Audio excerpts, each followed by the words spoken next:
Good morning. Good afternoon. I think I'm live. Good evening, as this may find you.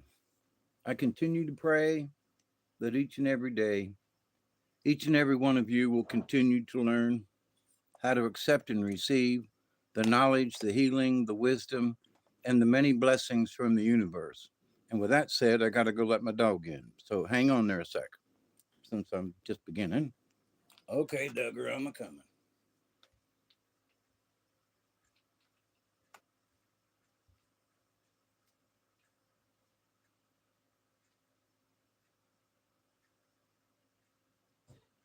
Come on, Andy, where you been? Where you been? Hmm? You been out running around? Huh? You been out running around? You been out running around? You feel better now?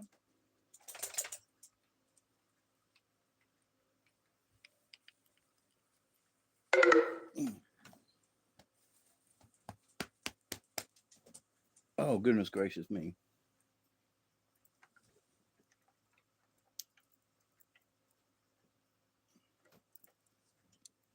Apparently, I did not charge my phone. And so, hang on a second. I thought I was prepared. You know what I mean? All right. Now, there we go. All right. So, um, I welcome all of y'all on this Wednesday morning. The yesterday was the 13th, and lucky or unlucky, I went to the heart doctors as a small catch up. And my EKG was good. I did it right there in the office. Um, and she went over my vitals and so forth. My blood pressure has been up some. It's been fluctuating, just really weird. But so anyway, we went over my meds and made sure everything was good to be groovy. And so I'm good for another several months before I go back in for a checkup. So under the circumstances, I just keep up my good work and um, you know, don't go crazy with sweets and stuff. And I got to stay off of breads and things. So no nuts with chocolate on them. Okay, got to give up some of my little Debbie's. Got to cut back. Hey Barry. And so for those of you, yes, I just took my meds. That's why I was late coming on. But so, what is this video about? To the Silent 72 plus plus DS-AHK. Now, for those of you out yonder who have found me through Dante's, not the little Debbie's. Oh yes, how you doing, X? Yeah, we. There is this wonderful. She's a lovely black woman, lady, and Miss Olivia. She is my. She's the licensed cardiology nurse, right? And been there with Dr. Upong for several years. And so, and she's lovely to talk with. I mean, she just very open mind. Oh, here, let me show you this, Mr. Nolan. So wonderful. So I was telling her about one of my meds. She goes, well, can you break them in half?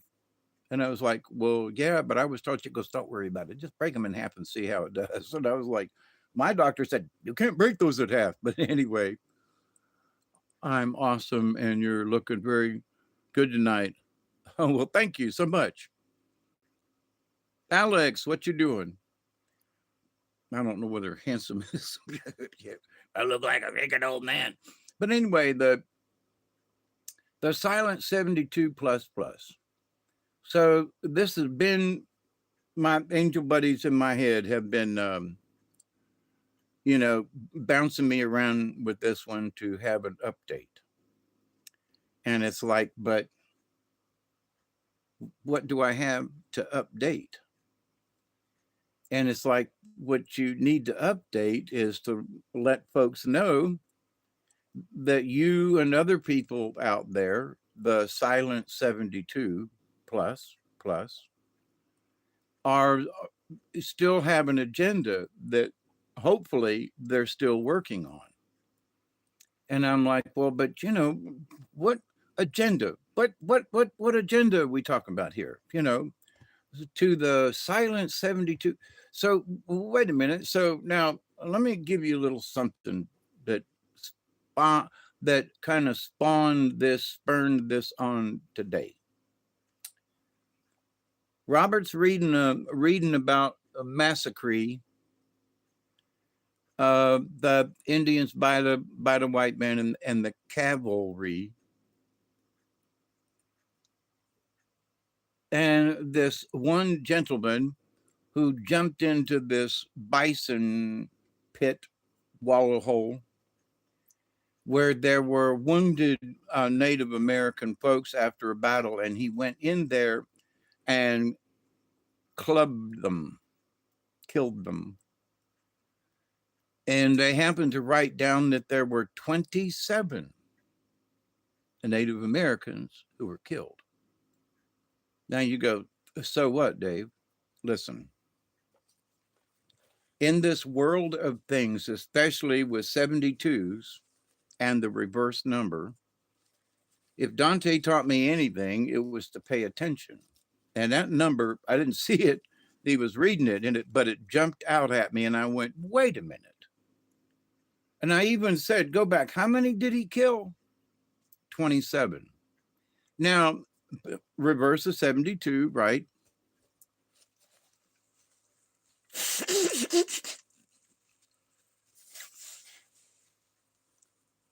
So here's this crazed sergeant from the cavalry who jumps into this pit with a bunch of wounded Native Americans and kills them all. 27 of them.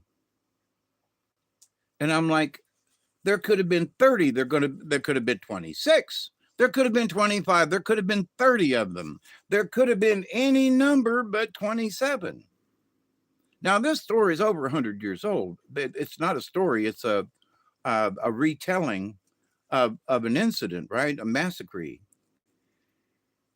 And so it's like, but wait a minute, but 27 were killed. And I asked him, I said, read that over again. 27. Now, to me, that's what sort of, shoved me into have this conversation tonight before I forget.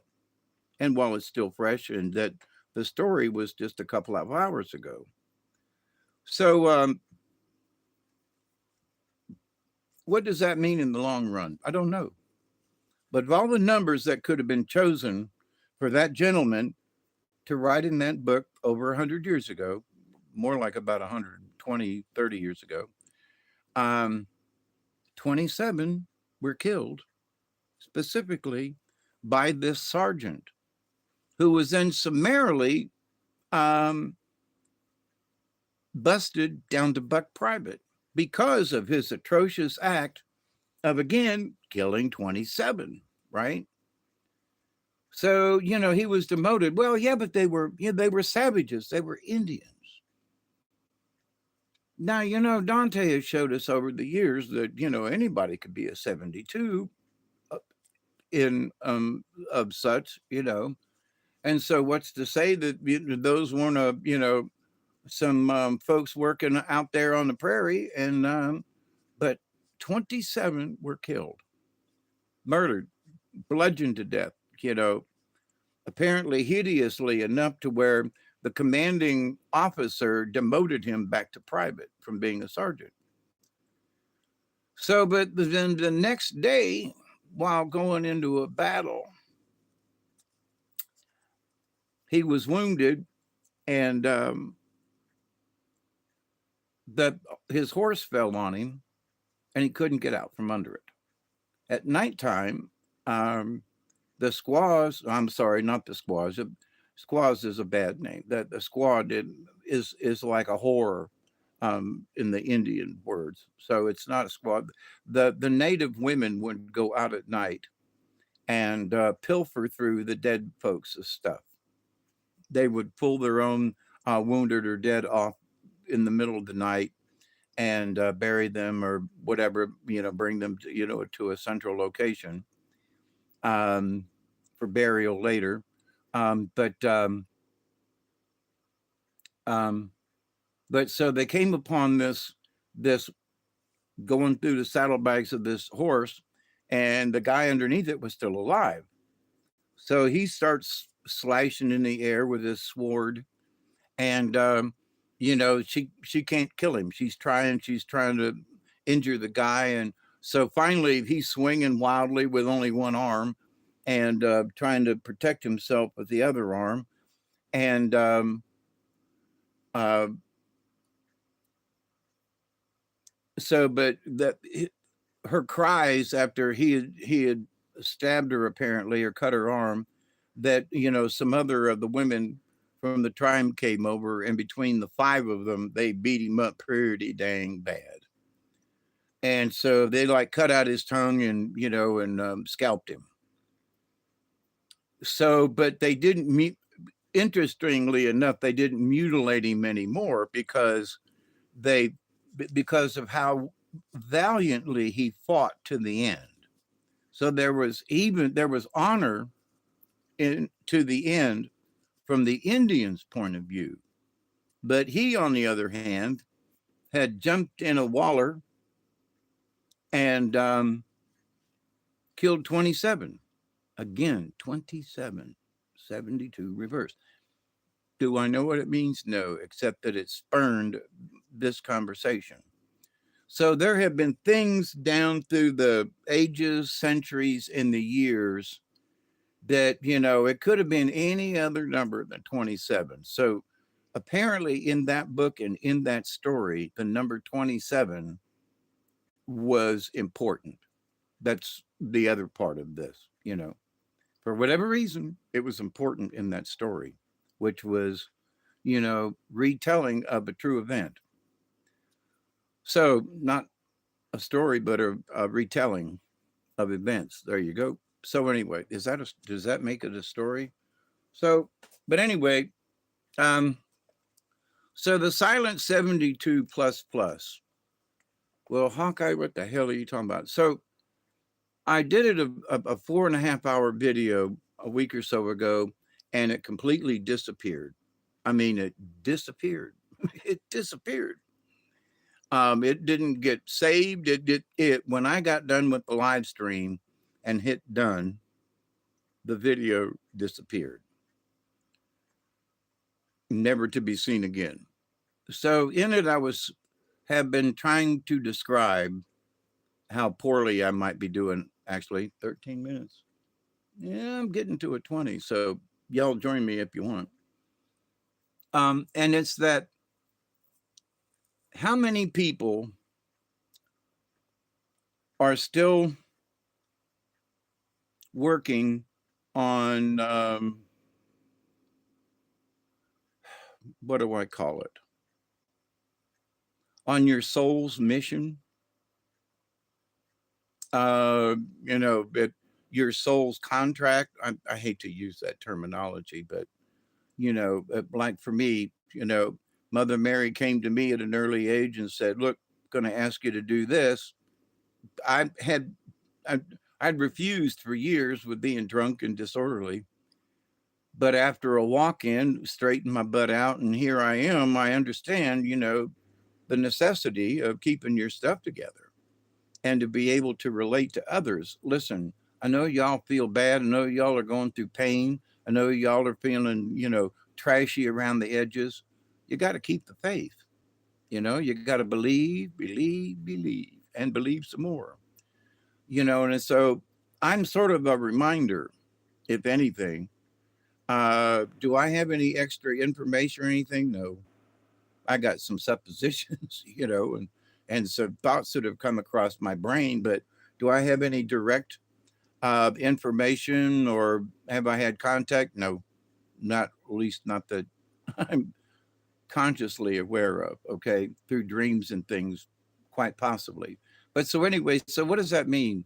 So there are folks who start out that, well, I'm going to, and I'm just making this up. I figure I already probably breached that contract. Well, but see, you're still here. I've breached the contract several times, but loving as they are, they like shook their finger at me and said, "Have you learned a lesson?" Yes, ma'am. Then okay. Are you going to do that over again? No, ma'am. All right. Well, you're in suspension for a while. Go sit on the W bench, over there. For those of you who remember the Group W bench from Arlo Guthrie and Alice's restaurant. So there are those of us sitting over there on the Group W bench, and we're the ones. At least I can speak for myself.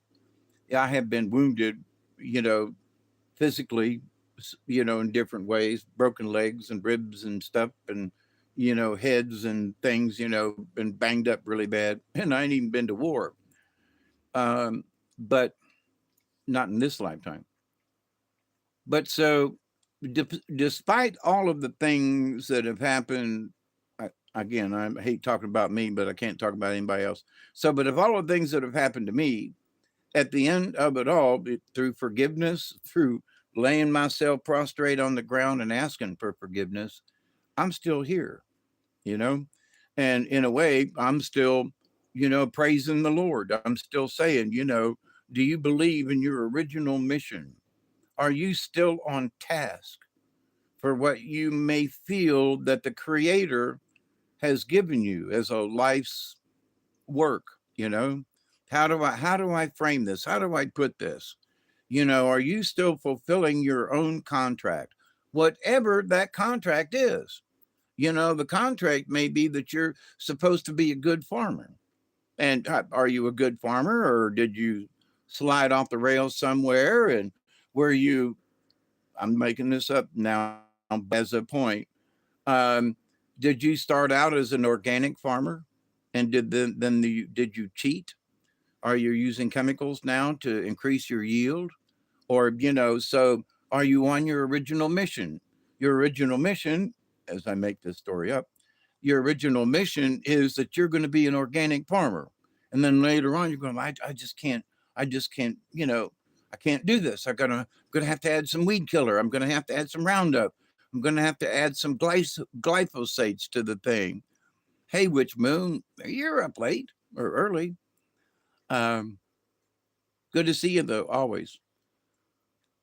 So, but are you on the same track? Are you on the same page? Are you on the same mission? You might use a pre-emergence herbicide in your farming practices, but you don't spray anything else after the vegetables come up. Well, so you think in your head, I'm compromising. Well, that might be a compromise, and it may be a good one. But the thing is are you still devoted to trying to do things as a farmer? Now, this is a story.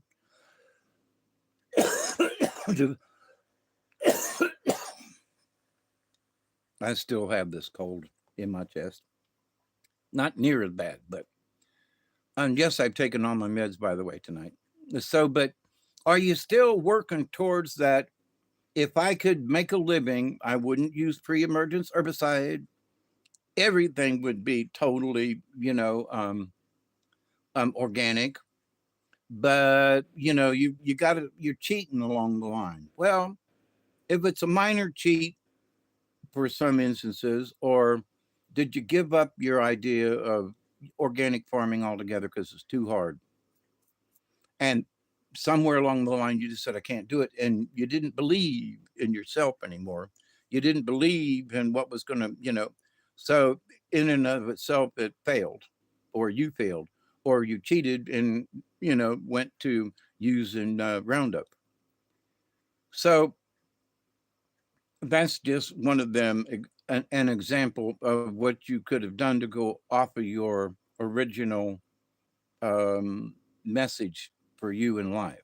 You know, Maybe you're supposed to be a doctor, and instead you become, you're a doctor. And I have a doctor friend of mine, if she's still alive, practicing at age 80 something years old.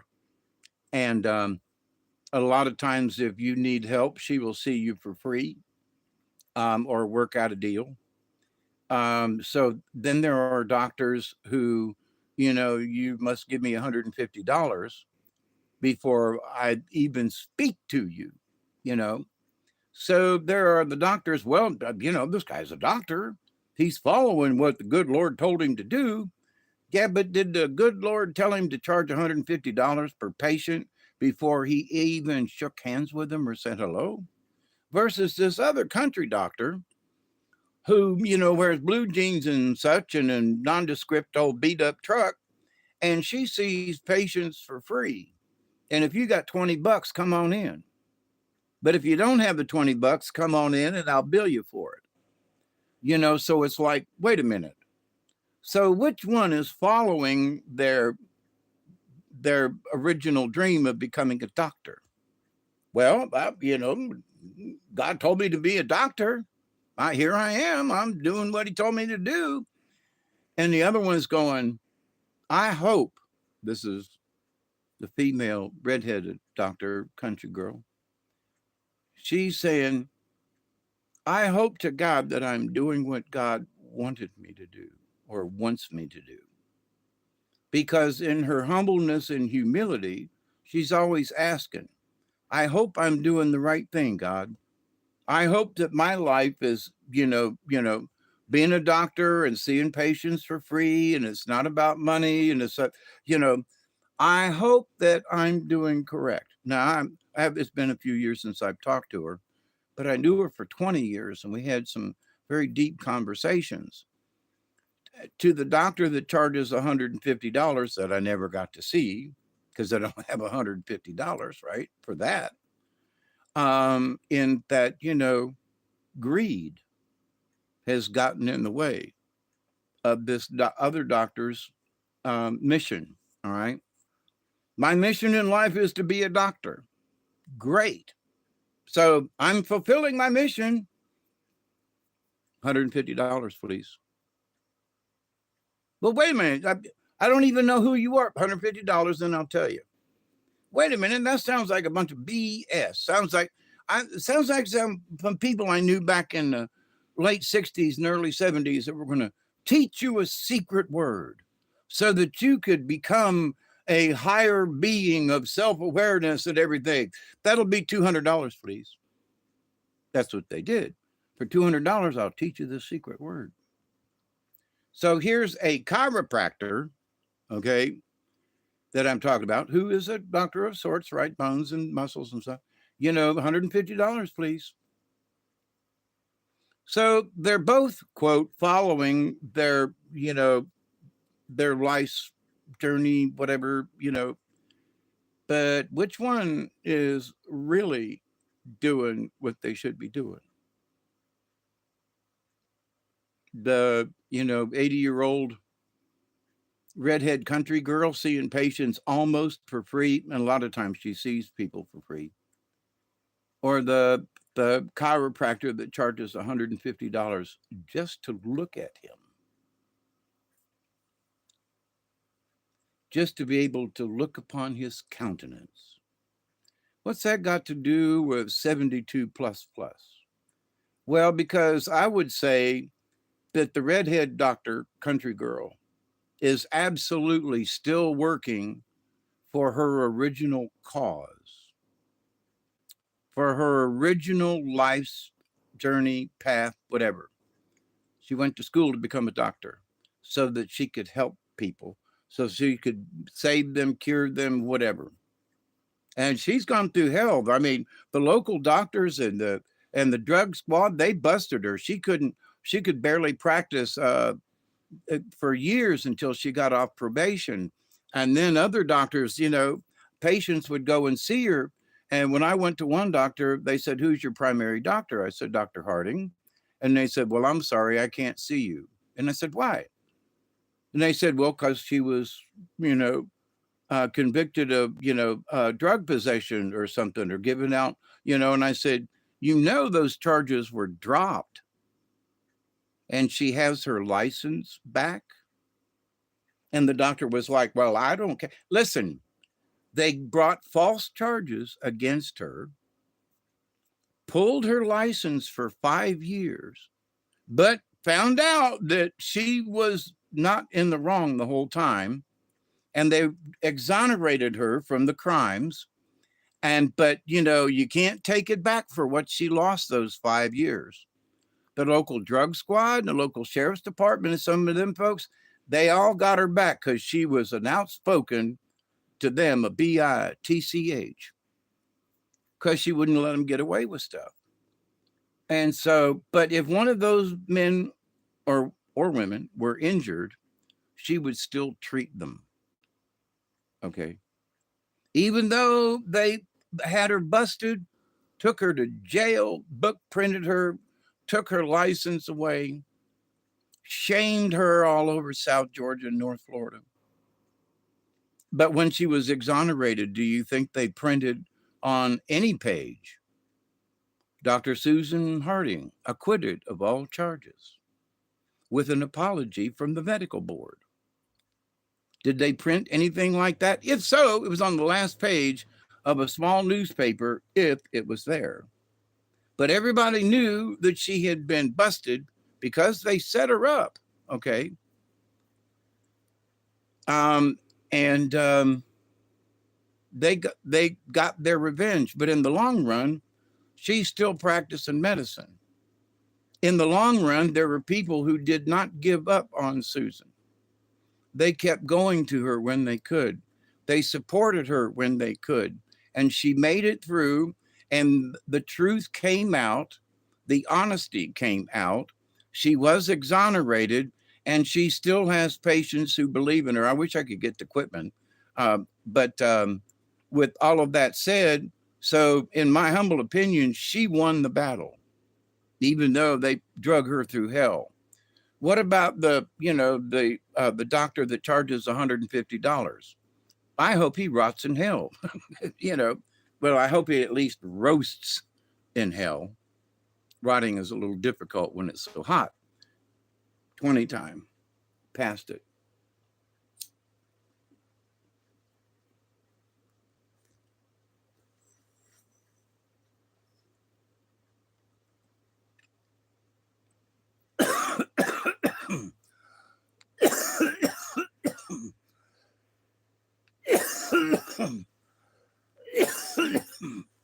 Now, I'm not here to suggest that everybody has a spiritual journey in their lifetime. I know that my life is a shaman in training to learn spiritual stuff and things and pass them along, regardless of religion, again, you know. And so here we are from the Charista's point of view. Who are you working for? Are you working for the cause? Well, I'm still working for my cause. I'm still working for the good side of things. So, have any of you switched sides and are working for the evil guys? Have any of you, been a traitor, you know, to your side, meaning the goodness side? Have you, you know, jumped off track and instead of charging, decent prices for your medical advice, you're charging $150 before someone can even come see you? Or are you seeing people have been hoping folks will pay you? So, but what cause are you working for? So it seems to me that chiropractor, his cause in life is to make a bunch of money. And I being around in the community and stuff, he more so his wife has done some things for the community, but he ain't like passing out money and doing that kind of thing. Now, Susan doesn't have any money to pass out things, but she passes out her her medical advice, and being able to cure people or help people or whatever. So her openness and that what made her a great doctor. She saved me, a couple of times over the years. And she saved me a lot of times just by her faith in me. You show up next month. But what if I don't have any money? You show up next month anyway. Okay, doc. And I would, you know. So God bless her for that. She saved me in that there during that time when I couldn't believe in myself. There wasn't anybody else to believe in me, but she did. So God bless Susan Harding. To the other guy, the chiropractor, I hope you're on a spit roast, just round and round and round until you scream, for mercy. Um, because apparently you haven't given anybody else mercy in this life. Now, that's my humble opinion. But having gone to the doctor and where's your money? I need that $150. I didn't make this story up. Okay. So there are people out there, are they still working for the cause? What causes that? Well, for me and those folks that I know of, my angel buddies and friends on this planet and other places, they're working for the good of things. They're working against the evil. And for me, I'm trying to propagate wherever I can, good vibes like today. Oh, God Almighty. I'm so crazy. I came out of the cardiologist back in the back, and after getting my appointment for next time and everything, and I walk out into um, the waiting room there. And when I went in, there was just me and this Mexican gentleman sitting there having a conversation. And when I came out, there were people down here, there were people all on the couch, there were people over here. And I opened up the door and I went, "My, this is a fine looking group of folks. That man, we got a full house here." When I went in, there was only me and another gentleman. And I said, they treated me well. So I hope they treat you as well, treat you good as well. And everybody was looking around at each other. And I said, "Y'all have a nice day." And out the door I go. And I got outside the door and I went, "God, there I go again." And before I could even think it, I was talking, "Hey, what a nice group of people." Oh, yeah. I told the nurse, of course, she did look really nice. I said, "You look so nice today. You look beautiful." And then she was like blushing. And then after we got back in the back, she's taking my vitals. I said, "Ma'am," I said, "I must apologize. I hope I didn't embarrass you in any way, but I was serious by what I said. You look very beautiful today. Your face was not shiny, radiant is a better word." So everywhere I go, it seems, and I don't plan on this stuff. I don't. It just happens spontaneously, sort of like having, a spontaneous conversation like right now. I didn't plan none of this. They just said, "Go do it, and we'll help you out along the way." So my cause in life is to continue to have conversation. My cause in life, at least at my age now, is to continue, kind of poking at people in a nice way. All them folks sitting there in the room, it was just so quiet, and they were a bunch of old people, like me. And I was like, "Hey, everybody, how y'all doing? Let's liven up the place. We need some music and some dancing. And but I could see where I cracked a couple of smiles. They don't know a clue who I am, right? And so here's this old bearded man, got a little ponytail in the front, and having conversation with everybody and trying to leave them with a smile. So what is my am I still on my current path journey?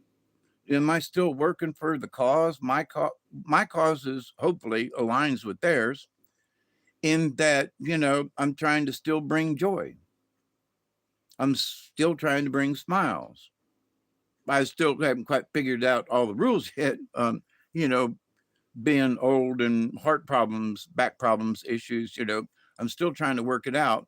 But I still come to you live when I can to kind of stir the pot, and say, okay, maybe I can make up a joke or tell a story, and maybe it'll make you smile, maybe it'll make you cringe. There's a bunch of cringe worthy stuff out there, right? So, but at the same time, I have failed so many times over my years because I lost faith in me and the overall plan, if you will, the system. I could only see so far. And even though my you know AKA, also known as, is Hawkeye. What the Hawk um, card is the messenger, being able to look out in the distance and see. And but nope, I was very poor at that. In fact, I was a hawk with poor eyesight, if you will, because I couldn't see anything more than just like right in front of me. So I couldn't see tomorrow. I could only see today and the end of today. And if the end of the day was crappy, then I would almost assume that tomorrow would be left over from today. And since today was crappy right up to the end, tomorrow must start crappy. And then crap will just continue to permeate through, the days ahead and whatever. Well, if you start believing in that crap will come and get in front of you, and you will, it's sort of like, um, one of them, turd beetles, they walk backwards and roll that turd, um, all around with them. And so it's like you can't go anywhere without rolling that turd in front of you. You got to have that pile of dung beetle. If you have to roll that pile of dung in front of you, or maybe even behind you, in order for you to get by in the world, hmm, are you still on your original mission in life? Did the mission in your life determine that you should be a dung beetle? Yeah, we got to sometimes waller in some mud and maybe some squalor here and there.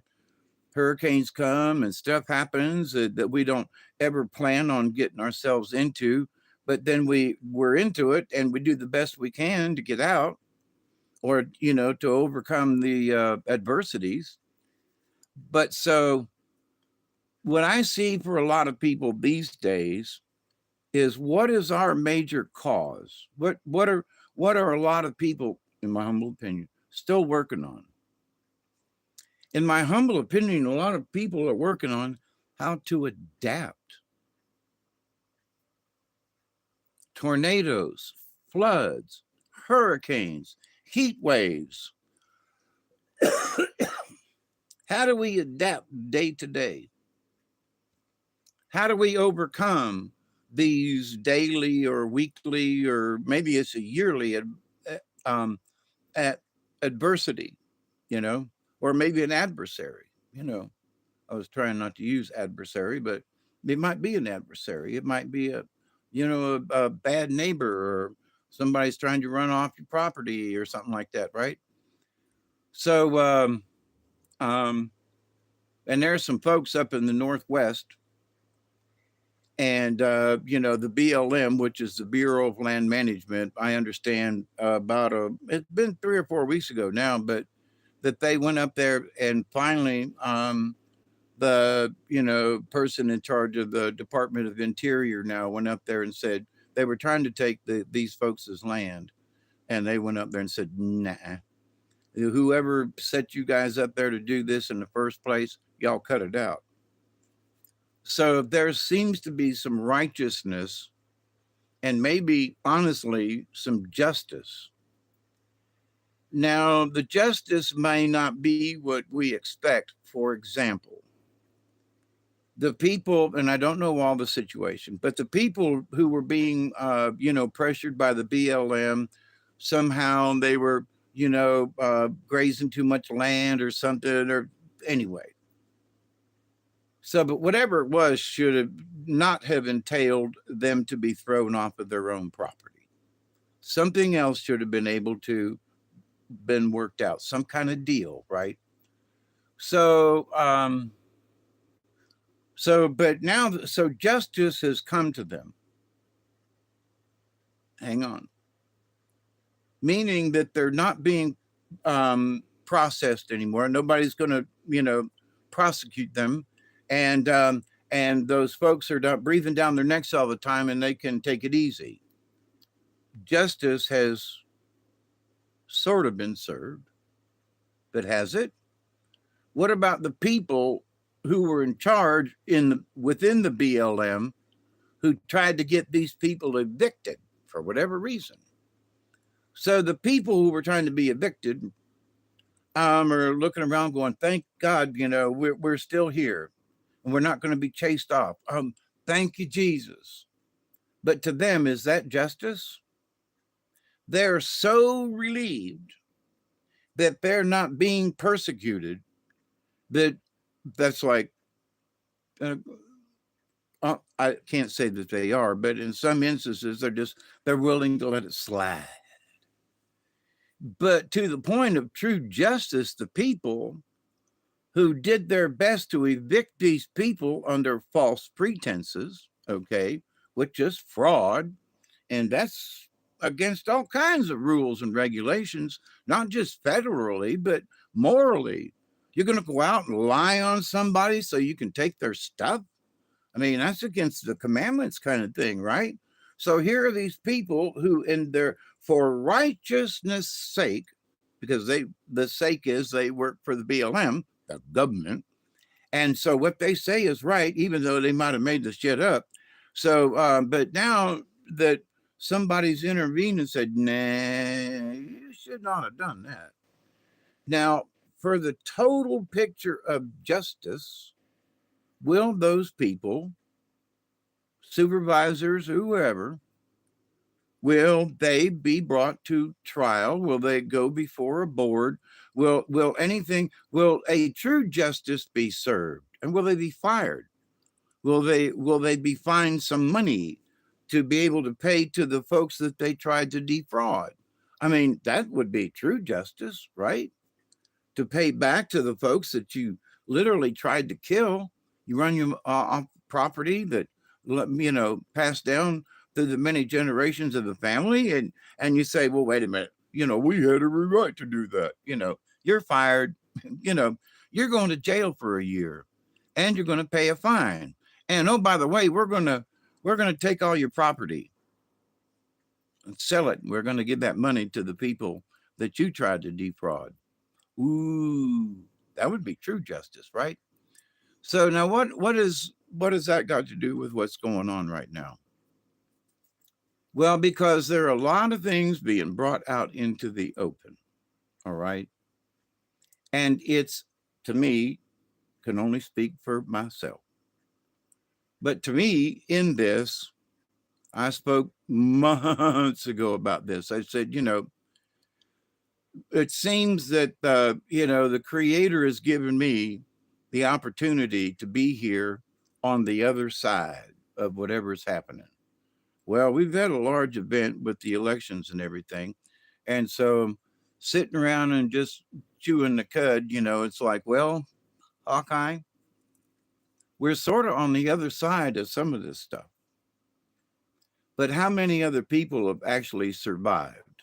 There are those democrats who are just gone crazy and going around keying cars and stuff, and trucks and other things, throwing fire bombs. I mean, wait a minute now.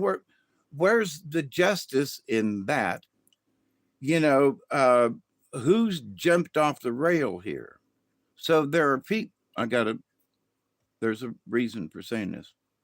There are people who think that they are working with a just cause. Elon Musk, blah, blah, blah. Orange Man, blah, blah, blah, blah, blah. Tulsi Gabbard, blah.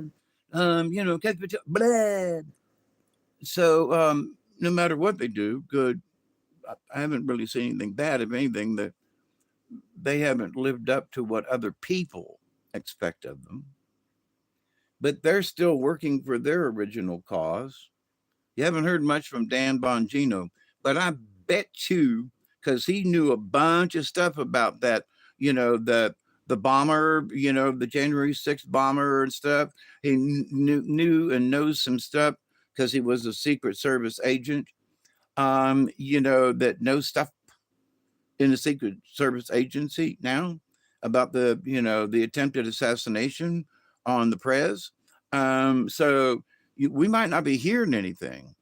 But do you think Dan Bongino is going to let any of that shit roll? Him being the next Secret Service and brought back in as a, Him and Cash Patel were, kind of sort of buddies before. Wait, hang on. Do you think these folks have given up on their core project of bringing these cretins to justice? Uh-uh. Sometimes it takes a little while to wade through the dung. Sometimes there have been so many dung beetles pushing their shit in your way that you got to go through and be able to, get them dung beetles out of the way and tell them to move their dung, get your dung ball out of here, So, but to say that these folks have given up on telling us the truth or allowing the truth to come out, I would say, hang on, quit being so short noticed. There is a much bigger picture here, much like the Creator has given us a much bigger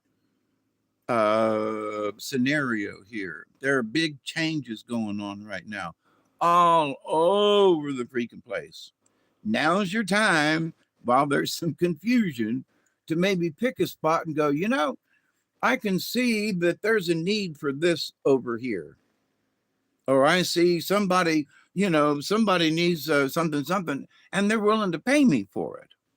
Well, that could be a business, or at least maybe a side hustle, and people are realizing, yeah, things are tough and everything, but folks are finally realized you can't live on $7 an hour, no matter where you live or whatever, right? So it's like, you got to give me at least $14 an hour before I can even breathe to come and work for you. Well, back a few years ago, for me, $14 an hour was like really high top pay. I was proud to get $14 an hour, as a junior engineer. I finally did get it to 17, but I was so proud of that $14 an hour, and it did me well. But for folks to work for that same amount of money now, with the prices so high and rent and this and that, they need $14 an hour just to survive. I was becoming a moderately rich man at $14 an hour back in the day. It's been almost 20 years ago now, but to the point though, what was allowed you to exist then and what allows you to exist now has changed. But here's the thing, the work that needs to be done, the availability of things are coming back. Machinists are going to be needed. Plant managers and supervisors are going to be needed. People who have worked in industry before, but there hasn't been any industry jobs, pay attention. If anything, right now's the time to go back to school. I bet you could get a grant, especially if you work through a company. If you wanted to go work for Umpty Scrunch over here, and they made parts for the Volkswagen Beetle, okay, and but they also made parts for GM Chevrolet Corporation, right? So they make this little Umpty Scrunch thing, but they got to have it because it fits in an engine or something, right? So that's the only thing they build is this thing. But the fact now that all these companies are coming back to the United States, there were other countries that used to build this little Umpty Scrunch. Now, if they're this, now you got a market, right? Why? Because anything from another country is going to cost extra. So your Umpty Scrunch is going to be, you got a good product. You've been selling it to them for years, and now they're going to want twice as many because yours is the cheapest Umpty Scrunch, and it's here in the United States, and you're readily available by a phone call. Who gets more business? The guy that almost went out of business trying to sell Umpty Scrunches, or the folks from other places that tried to get in on his market and did, but now their Umpty Scrunches are going to cost more because of tariffs. So there are people in this country that need to start making Umpty Scrunches. These people need to look around and go, wait a minute, what has been imported from anywhere for the longest time?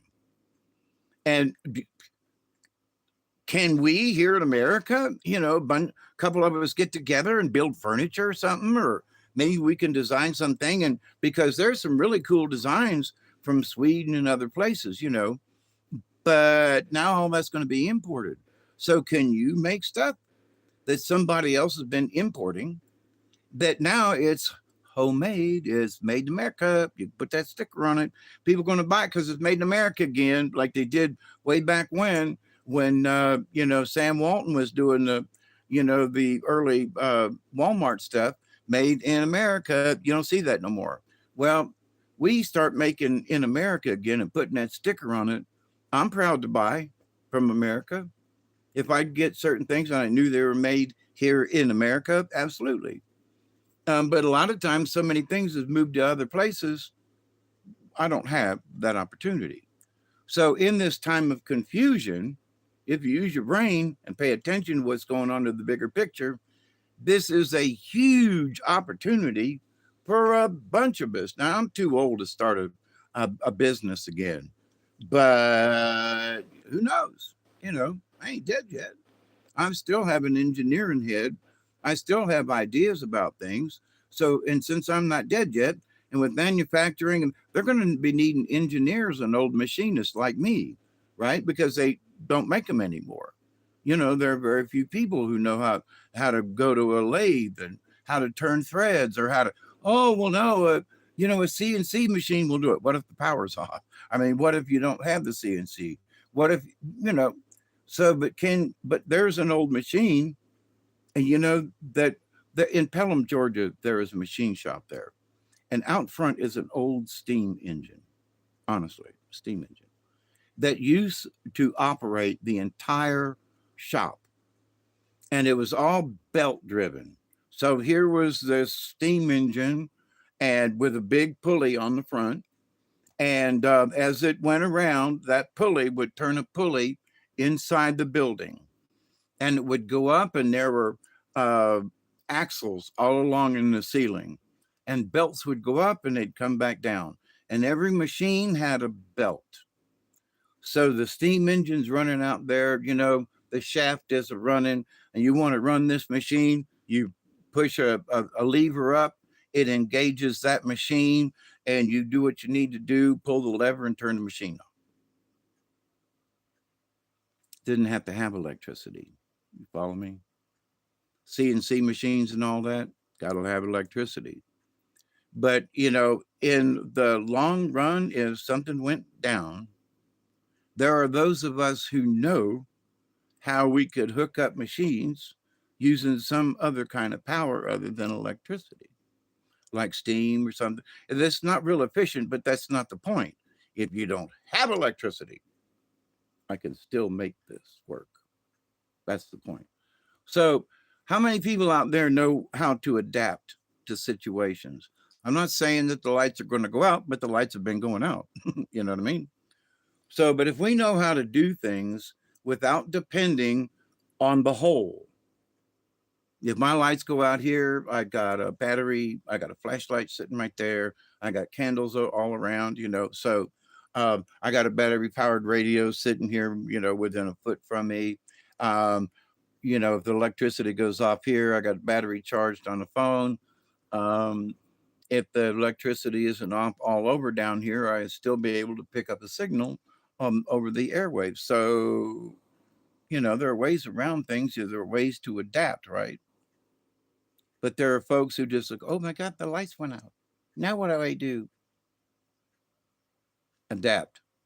So what's this got to do with DS-AHK and the Silent 72 plus plus? How many of us,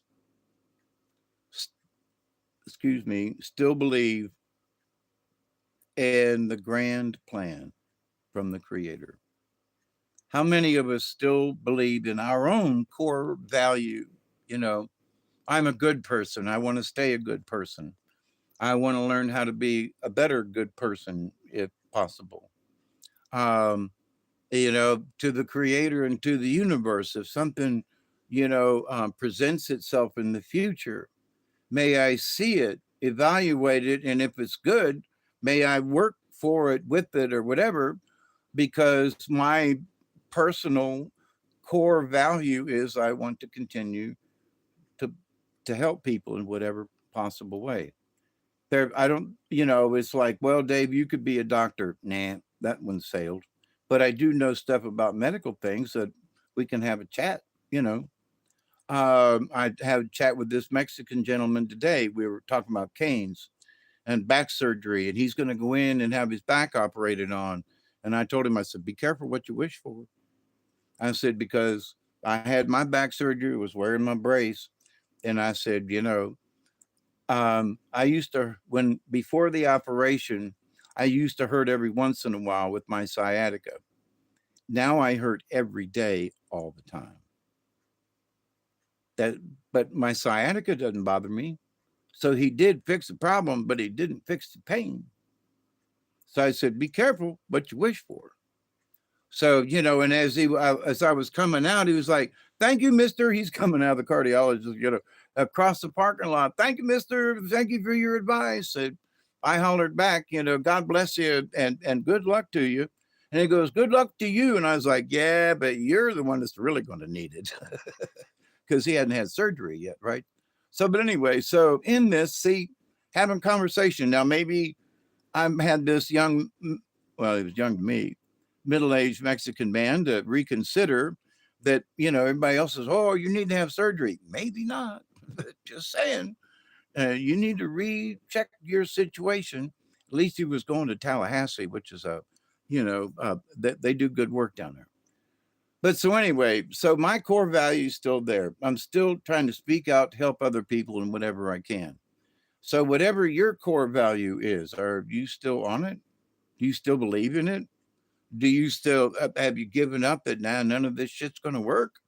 The world is changing too much, and I'm just this measly little ant, and I can't change squat, whatever I do ain't going to matter in the long run. We're all just living in a big matrix, and everything there, the reality sucks. And,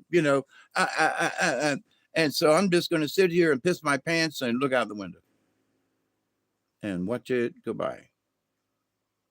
Or are you at least going to get up and go over to the window, see what's going on? Or are you going to be brave enough to go outside and stand on the parking lot? Or, if a band goes by, you're going to clap and sing, or, or you're going to go back in and hide in the closet, just, I don't want nobody to see me, What?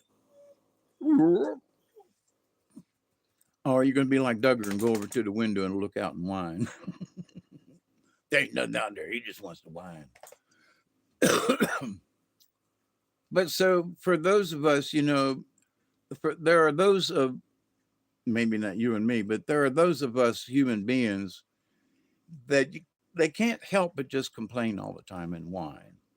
Oh God, everything's so hard. Yeah, but when you talk about what's available now for you or to you, and what was available to me and our generation, as baby boomers, what we had available to us, and what you got available to you these days, not a comparison. We had to invent stuff. You guys already got the inventions done.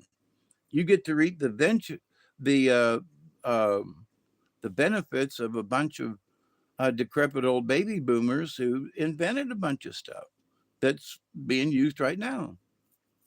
So, not to say that there aren't, some smart Zers out there, but they're whining and complaining, and it's like, if you would stop whining and complaining and just take a deep breath. All right, what's next? I still have my core value. It's like Barry, Elderberry. He worked with electronics and radios and stuff, and waves and short, all that kind of stuff. I can't even tell you what he's worked on except that in general, and for the Air Force. So, but with that, he still has that knowledge from the Air Force, even though there's been a lot of updates. He still has that at least the basic knowledge of electronics and things that he acquired because that's what he liked and apparently still likes. But, it's harder for him to work in anything. But he still has the knowledge that's still available to him. He still has the practical knowledge. So he hasn't necessarily lost anything except the ability to be able to continue working in that field. Okay. But has he lost any abilities? No. Things have changed. So, and people have said, we don't need your abilities. Like they've said of mine. Yeah, you're an engineer from way back. We don't need you. Really? I was working in AutoCAD before AutoCAD was AutoCAD. It had just become a company. I was working on a 280, oh my God, a 286, and then we got a 386. Oh my God. It had, it had 10 megabytes of, oh my God. And that was the bomb back then. Now there's more in my phone than we had on the very first computers. And I mean, they were like $2,500, $3,000, back when I went to tech school in the late 80s and early 90s. And so it's like, you don't know what it's like. We started at the beginning of these things. We started teaching each other shortcuts, you know, that are now icons in the program. I mean, seriously, because I used to create my own shortcuts, which made me much faster than other AutoCAD folks because they didn't learn how to make the shortcuts and they didn't read the book. So anyway, but so AutoCAD has changed so much now, but you still need to draw a circle, you still need to square, you still need to learn an area. So there are basic things within programs, even though it may not be AutoCAD, it might be some other program that you still have the basic knowledge. So my core values as an engineer and as a designer and someone who worked on computers when computers were just, first coming out, that I still have knowledge of things, even though it's been updated. So my values have not changed in that respect. The system has changed. It has gone on, and I'm just an old man sitting here in a chair. Doesn't mean that I'm not useful. It means that other entities don't find my talents useful. Doesn't mean that I ain't or aren't or whatever. So why am I saying this? Because there are a lot of us who still have talents. We still have things that are available from up here. They wrote down, and it's called practical knowledge of things. And a lot of these new folks don't have any practical knowledge. So my core values as a machinist, as an engineer, as a mechanic, I'm always fiddling with stuff, right? So versus the farmer, I have spent time doing gardening and stuff, and the weeds won. Okay, that my back gave up, and so did I. But so tinkering with machines still goes on to this day for me. So my core value of being a machinist or a fixer of things, mechanical, right? I still have the ability. Do I know how to take everything apart? No. But I have the ability to go, there's two screws on this side, and that's a Phillips head, and that's a straight head, and there's four screws on the bottom, and I think I got to take them off before I can take this other part out. So you can look at stuff and troubleshoot, okay? Because you've taken things apart before. So, but somebody who's only took two or three things apart looks at it and goes, I'm stumped. I don't know how. There's a motor inside this housing, but I don't know how to get it out. And then you go, well, there's a tiny little set screw over here on the side. You turn the case, you see that set screw right there? You got to take that out. You got to loosen it so you can wiggle the whole. What?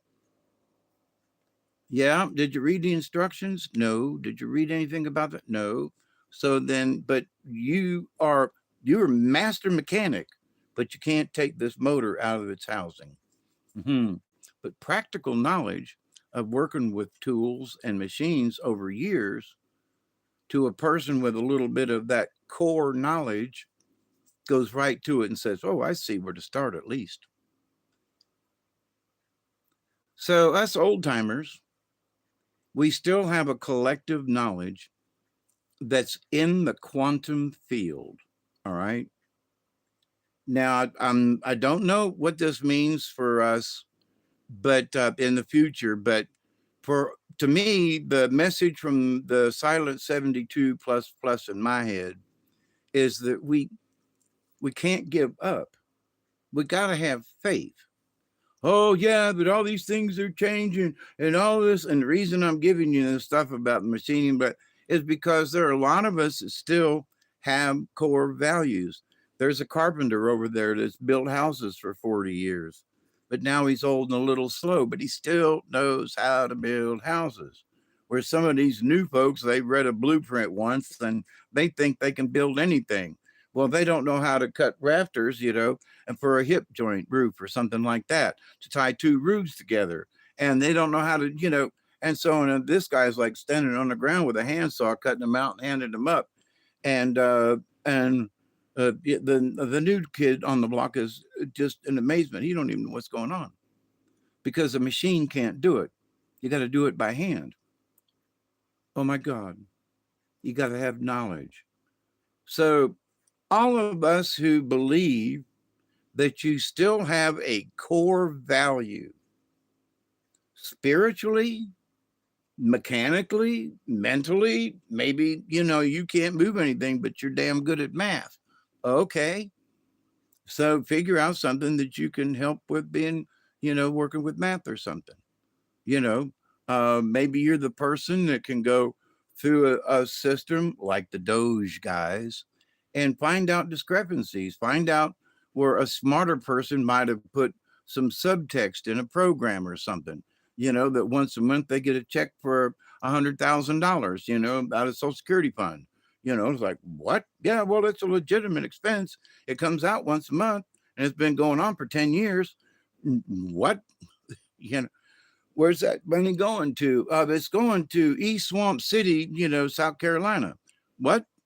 You know, oh, there's an alligator that resides there that gets a check, once a month, faithfully. And, but anyway, so do you still believe in your core value? Do you still believe? To me, I know there are bad folks out there. There are bad aliens, good aliens, and a bunch of weirdos in between. Can some of these weirdos open their eyes and go, wait a minute, I just realized I'm a weirdo. I just realized that I used to be a Democrat. I just realized I used to, holy shit, I used to believe that guy over there. And he's been feeding me a bunch of crap. Oh my God, he turned me into a dung beetle. What do you mean, Hawkeye? What, this guy, he'd been feeding me so much shit over the years that I've been kind of sort of going along with it. And I just been kind of sort of piling up and I've been rolling it along with me, as I go along in life. So he's turned me into a dung beetle. So are we going to continue to roll shit uphill, downhill? It goes easier downhill. Or are we going to get out from under it and go, wait a minute, there's a whole new world out around us, and I've been rolling this ball of crap everywhere I go. I just realized I don't have to no more. This is the opportunity, y'all. If any of y'all been feeling, like, oh, I don't have a chance, I've never had a chance, things are changing, what am I going to do now? Now's the time. I'm telling you, there are things that are opening up now. Now is the time. Get your feet in on ground level stuff. You want to go to work for a corporation? Now I'm too old to go, apply as a machinist or whatever. But I could go to work, teaching folks. I could work part-time in someplace and maybe do inspection, which I was 100% good at, inspecting parts and things. I could sit on a chair and look at things as they come in to make sure that they're done correctly, and which is a very metrology is very important. So there are a lot of people who couldn't work in metrology, but I used to. So I could still get a job at 72 working in metrology, checking parts and things, and, and helping folks to learn about machining. So I still have a value. So, but my core value is still the same. Do you still have a core value? I can't tell you what it is, but is it still applicable? Can you still use it today? Can you learn to adapt what you're good at into something that can be useful now? Okay. And, it's like right now, I hadn't thought about really getting a part time job or doing anything because I'm old and decrepit and so forth. But the way things are changing, the way, and there are some plants down here that they could very easily bring some of the machines and everything right back up here. There's an aluminum plant in Tifton sitting right beside a railroad track. They could easily bring that thing back into operation. So, right down the street were several other big plants. They're empty now, but they could be filled with machinery easy and go back into production of something. We made spark plug wires for like 20 something years there in that location. They've been only gone for 10.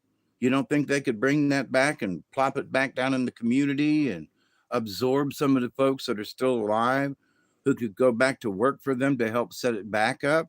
Because we were, that company was in the black all the time. So there are opportunities out there that are coming back. If you don't have the knowledge to work on something, it's your opportunity to learn it, because they're going to be people, they're already looking for people who know about stuff. So if you don't know it, learn it. There are folks out there willing to pay to have you learn it if you go to work for them. Take advantage of the situation. Believe, believe, believe. Believe in what, Dave? Believe that you still have talent.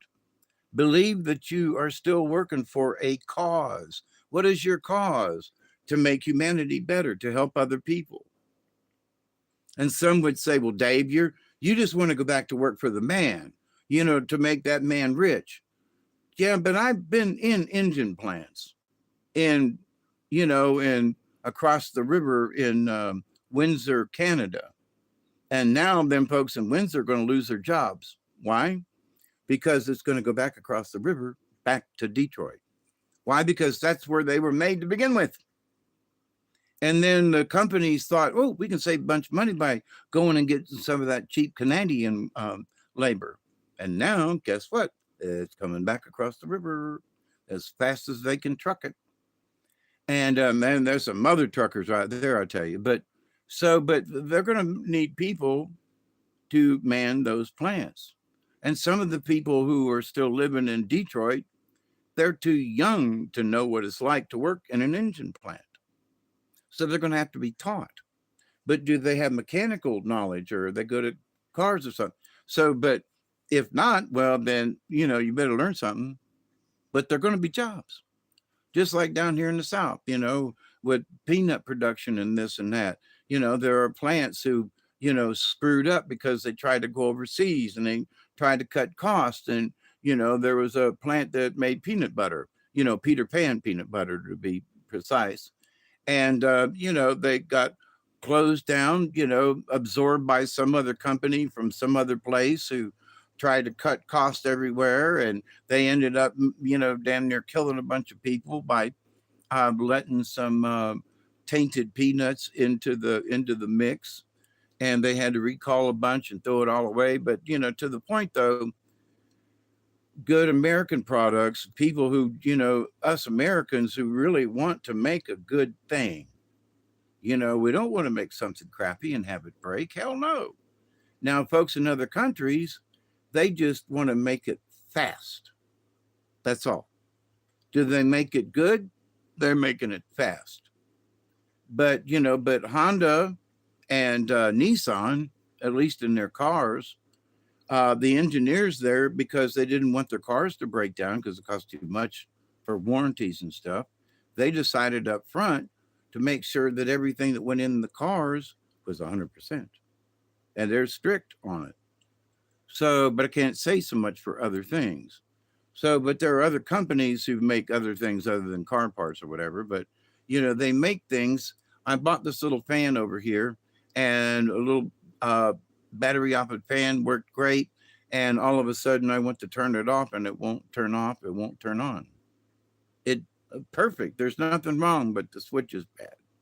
Now, did they find some inferior little switch? Because it's stupid.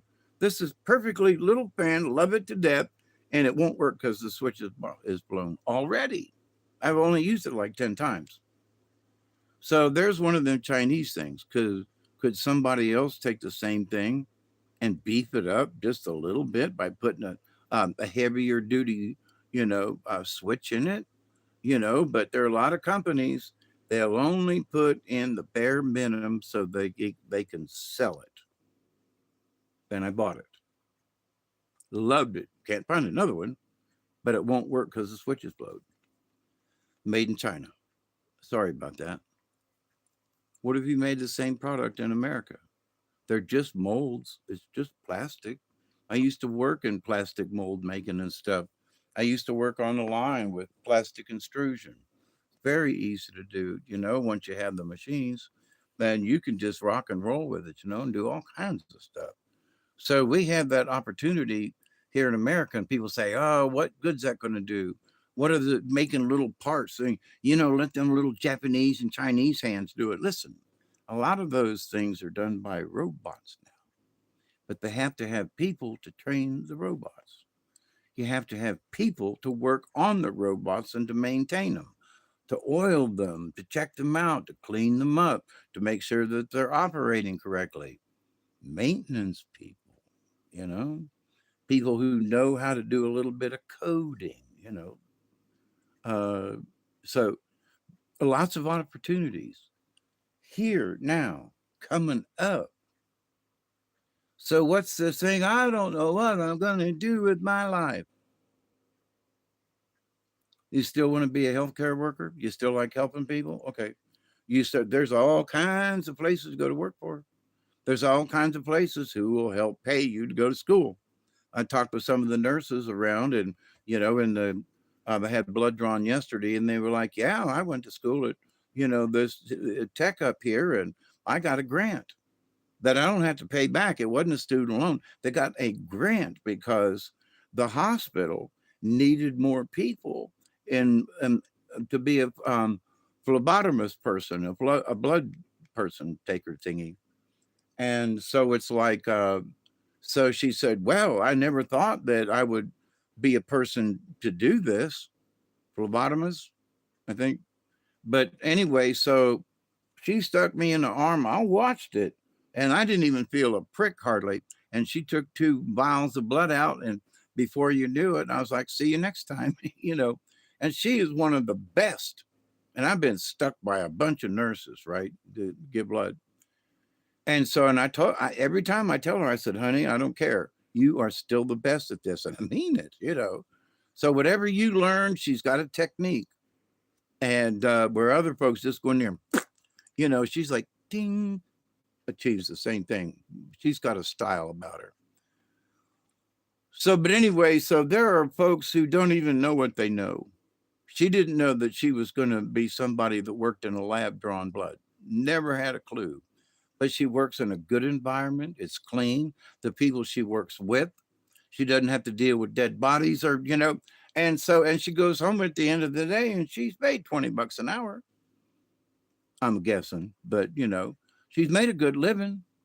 She's got work to do tomorrow. They might have a break where nobody comes in for a while because it's first come, first serve kind of thing. There at the lab, but so it might be that there's nobody there for an hour or so, and then all of a sudden there's 8 people that walk in, and they'll stay until everybody's been labified. They'll lock the front door and keep everybody in there that's come in by 5 o'clock, but so they're dedicated to the job. So what?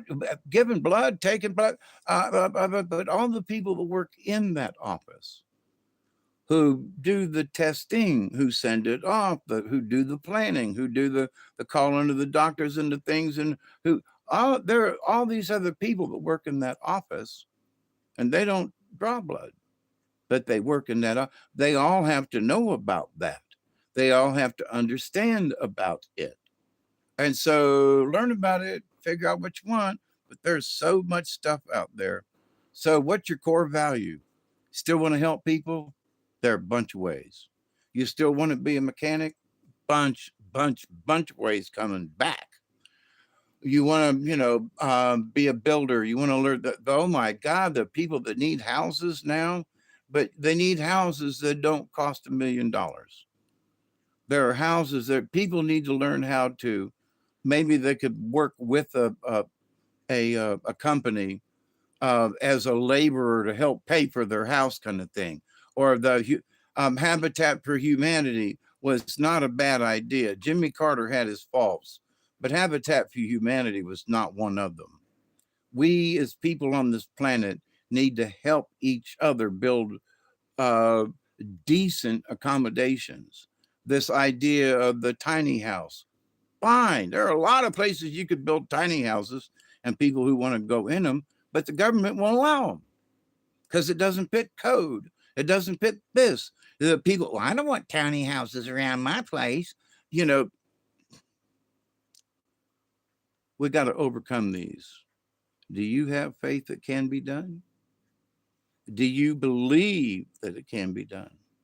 Do you believe that if we all have the faith to get her done, and if we work together, we can get her done? I haven't lost that. I don't know where with my bad back and such. And, I can supervise, I can be out there and go, hey, you put that over here. Wait. Don't put that there. That's going to kill you. Don't do that. Don't stick your hand in that machine. It's going to chew your hand off like it did mine. I've only got 4 fingers, you know. Um, there was a machinist that did that to me one time, but he literally was like, he only had 3 fingers, And he was like, you don't do like me. And he held up his hand and I was like, oh, so big deal. I can do it too. And he went, no, see, I'm missing a pin. And I'm like, ew. So, but anyway, I love you all. And do I have any inside information about DS-AHK? I don't. The information that I've been receiving through my, my spiritual cohorts, yeah, is that there are folks who can't operate or have trouble operating. Like, for example, I'm just going to use this, was not in the military, so, but we're in a squad. There's 10 of us in a squad. I don't know that this is, I'm just making this up. Okay. 10 of us in the squad, the lieutenant's in charge, and then we got the sarge, and then there's the rest of us. Lieutenant unfortunately steps on a landmine. He's out. I'm all over the place. But so now the rest of the squad, they're going, oh my God, what are we going to do? The lieutenant, he's the guy. Now this has happened in war a bunch of times. So ain't like I'm making something up really, but to the point though, it's like, so the sergeant is supposed to take over, right? He's the next in line. But what if watching the Louis get blown to bits has freaked him out so bad, and maybe he's got, sand and blood and stuff in his eyes because he was right behind him and the explosion, hit him in the face. And so he can't read a map, can't see the compass. He's hurting, he's blind, he's bleeding. He ain't dying, but he's bleeding. And so now who does what? What are we going to do, Sarge? What are we going to do? Louis been blown to bits, What are we going to do? How are we going to get out of here? Somebody, okay, the core value is this. They're all soldiers. The core value is because they're all soldiers, they've all learned these core value kind of things. Like, how to tromp through the woods, how to fire a gun, how to, how to make a bivouac, how to, so they know these core values, except as a private, you're not necessarily taught how to be a leader of anything except leading yourself to the latrine. The media is the enemy of the people. Oh, absolutely. Um, so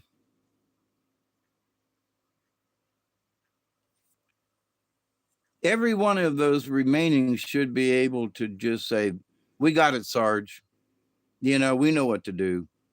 We can't finish the mission because we're down 2 people. We're not going to leave you behind. So we're going to reconnoiter this area up here, recon it, and then we're going to come back this trail we just came on because we know it ain't got no landmines in it because we just came this way. And we're going to go back and we're going to, we're going to reconvene this session here, see what we got." So, the other guys go, "No, we're going to sit here. We got to wait for the chopper to come in." No, another guy says, "Blah, blah, blah, blah." And so there's arguing. In the meantime, the bad guys are sneaking up in the jungle, and there's a guy climbed a tree, starts taking a pot shot at you.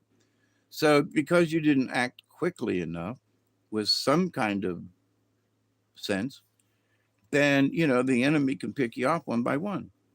Now, this is true in reality because, if you're working as a family or a group or a company and somebody goes off the rail and things go die and then you miss a deadline, then you lose a contract. Next thing you know, the company's in foreclosure and everybody in the plant's lost their job. So that's getting picked off one by one. There's a sniper in the area, but it's another company.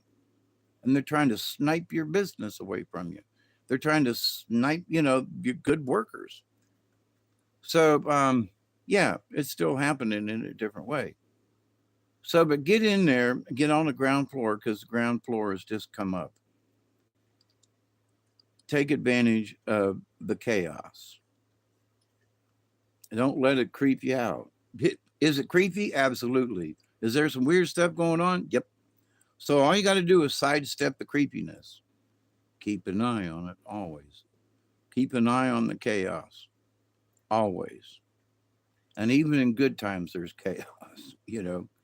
But so in the DS-AHK, I feel that there are some people who feel like they've lost their lieutenant, their leader. And there is a squad of us, the 72 plus plus, the alternate 72s, the crippled 72 wannabes. But I mean, we're serious about working for the cause. We're serious about working with the angels and the Charistas. We're serious about working for the Mother Goddess. We're serious about this, but in our limited scope of things, we can only do small things. But Dante showed over the years that a lot of times it's some small things like, feeding the dog across the alley because nobody fed him. Dante would go out and feed the homeless dogs in the neighborhood. Now, there's been a couple of people ask me, "Do you know if Dante's still alive?" And the answer is, I don't know. But I do know that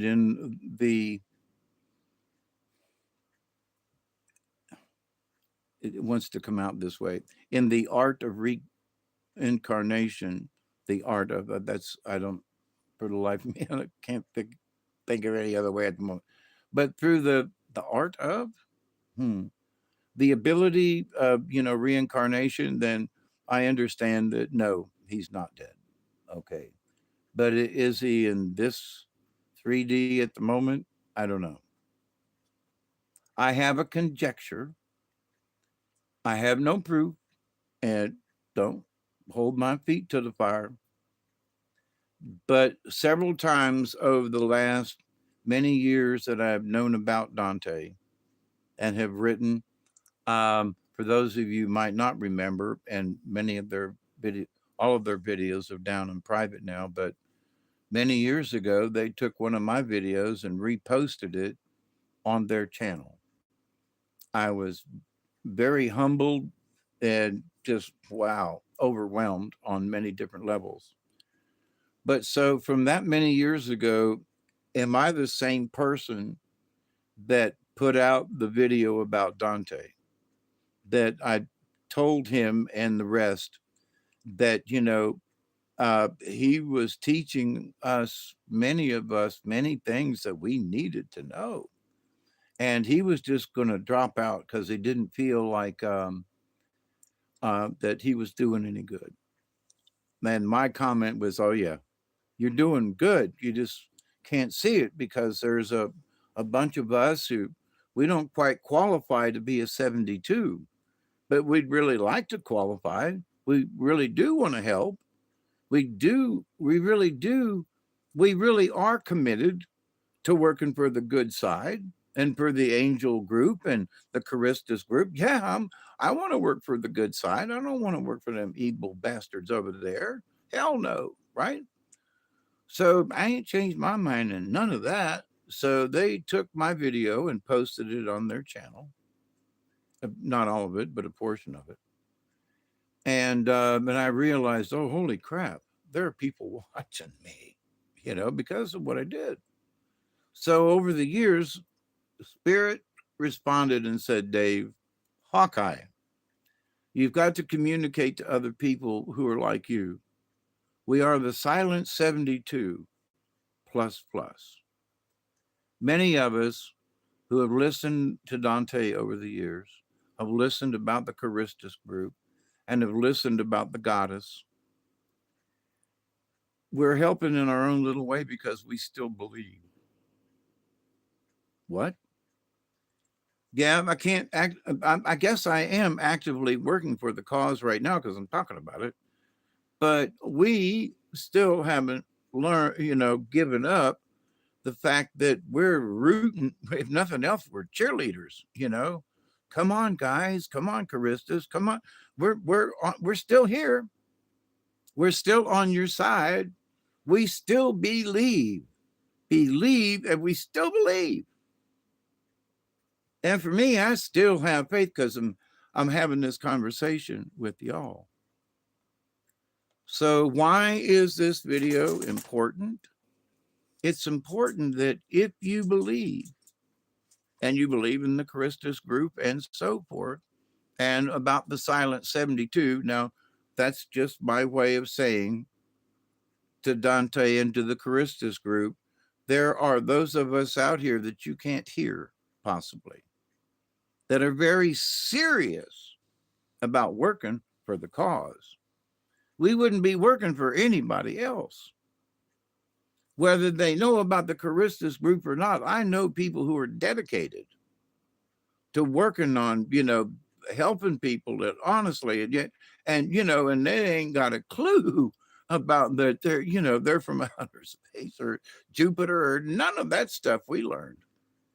But they're still working tirelessly every single day to help other people, to make sure that other people, are fed, have jobs, clothes, have transportation. My buddy Rob that checks on me, that has, saved my ass a couple of times over the years.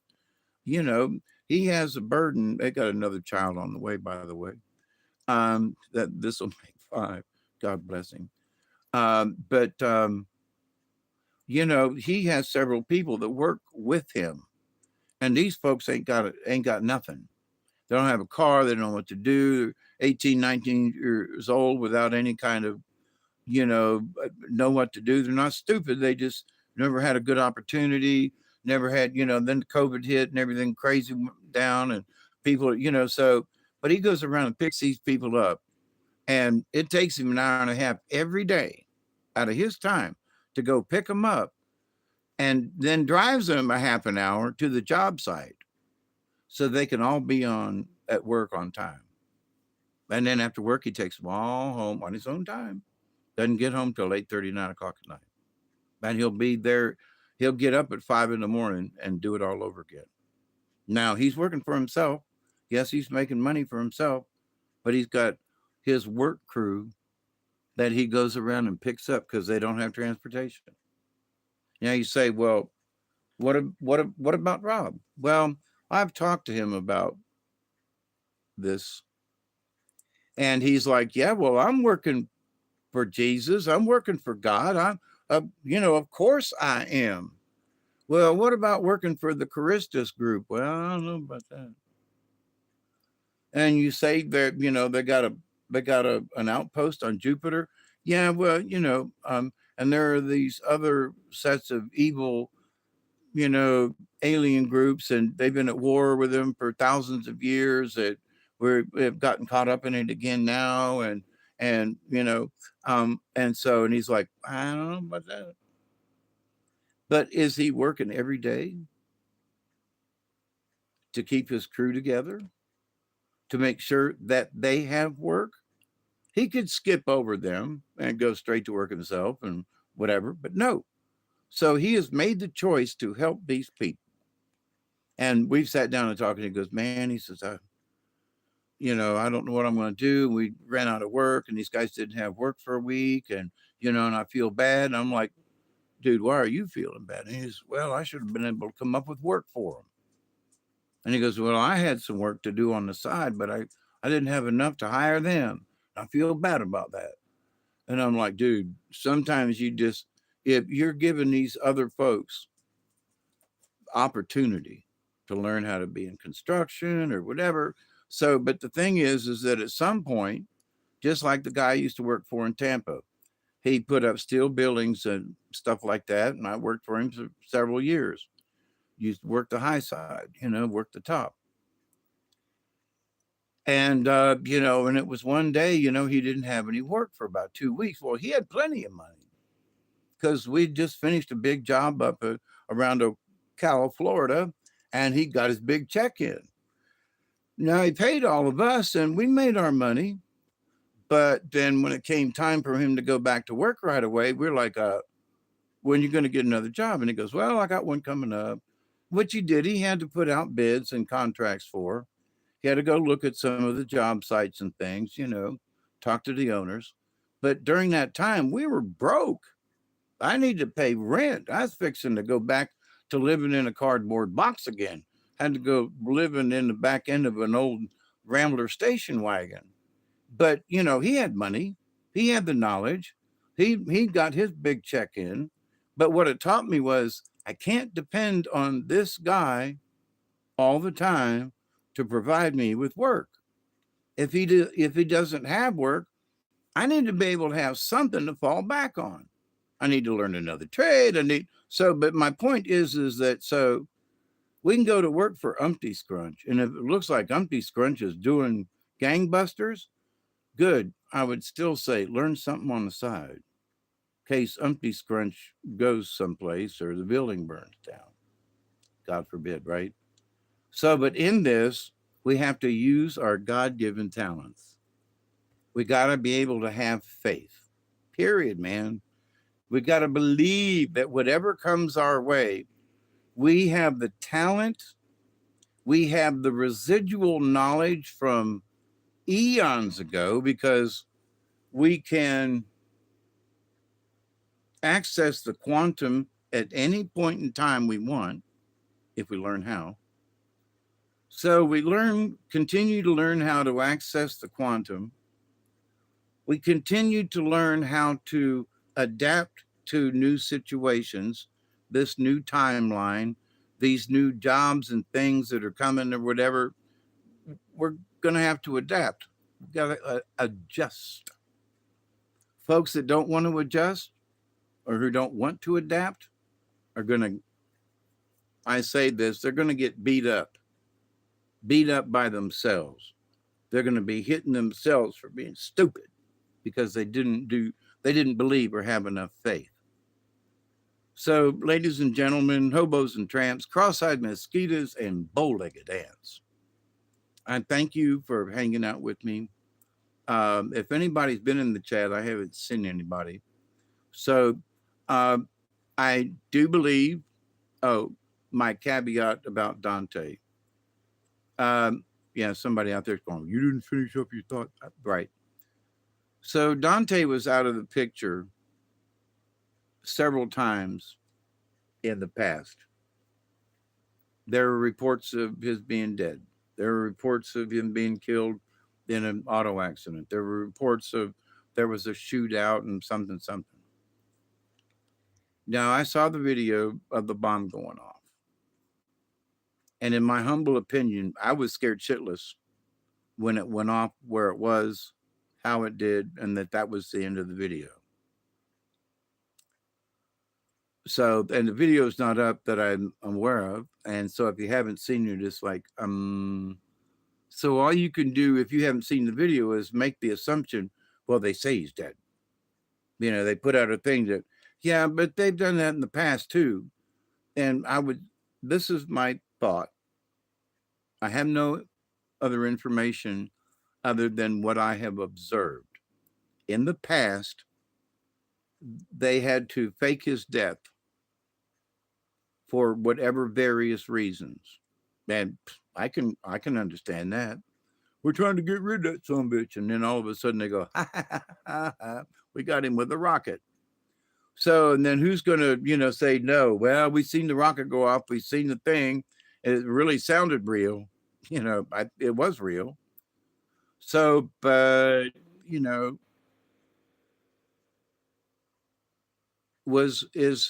is his or was his demise finalized in this third dimension this time?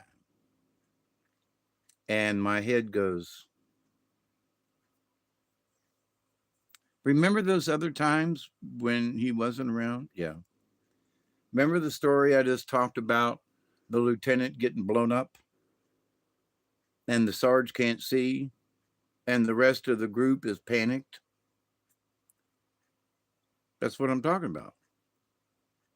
Our leader, Azazel, got blowed up on video, got blowed up. And we, as some of us, as I don't necessarily consider myself a sergeant, okay, but someone who was standing back watching, got sand and grit and dust in my eyes, and like, holy crap, it could have been me, it could have been both of us, or So, but then for me, I'm saying, well, but the bomb went off, and one of us didn't make it. And said, no, this is my story. Okay. I was standing behind him. And when it went off. And all I know is I'm still working with the same group of entities, angels or whoever. My, spirit guides, they made me do this video. Well, made me, heavily persuaded me. Now, for weeks now, I've been talking about this, but here I am having the conversation. So what do I know? I know this. They keep telling me to stand up, that just because our platoon leader has been wounded or blown to bits, doesn't matter, that we as a unit, we as the rest of the group, us silent 72 plus, we still have a mission. Well, my mission is to keep the story on. My mission is to keep helping people most. Like I said for the last hour and 30 minutes of what my mission still is and that I still believe. And, so y'all got your own missions out there. I can't, we can discuss it, but, I don't know what yours is. Is yours like mine? Doesn't matter. Your mission in life might be to be a good fisherman. That might be your, there's nothing wrong with that. You provide good fish and clean, to people, and you're out on the ocean and you're working and you're doing. I work some around the ocean and water and stuff. That's tough work now. And so, but if you're a dedicated fisherman, you're still working for your core values. You're still doing what the good Lord has put you to do, even when you cast that net out there and ain't shit that comes back, and you go out the next day and you throw that net one more time. because you have faith and you believe that at some point you're going to catch a fish. And you might be hungry today and your belly might be squabbling, but you're still going to go fishing. So in this world right now, there are people who their bellies are growling, not necessarily from hunger of food, but for hunger of other things. You know, they don't know what to do. There haven't been any kind of manufacturing jobs. Nobody's a machinist anymore. Nobody's, they're bringing in factories, construction crews. Nobody's ever worked steel before, high up. You know what? You ever been a crane operator? What? So all these things is like they're going to need more crane operators. They're going to need more people to do that. So there are so many things that can be done if you have faith and believe. But you got to believe that you can adapt. Can you adapt? I'm still trying, right? So in this, has Dante passed away? I don't know. But I do know this. We should take those of us who have watched videos over the years, that we have participated in the fact that we have watched these videos. Do we have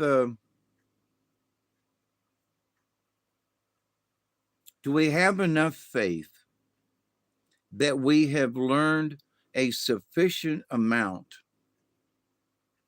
from our leader, Dante, our lieutenant, or colonel or major, but going back to the story of the squad,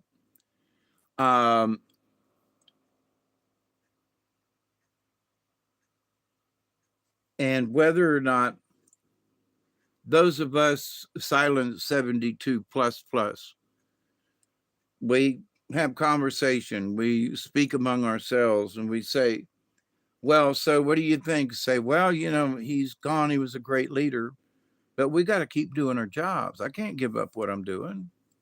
He may be gone, but not forgotten.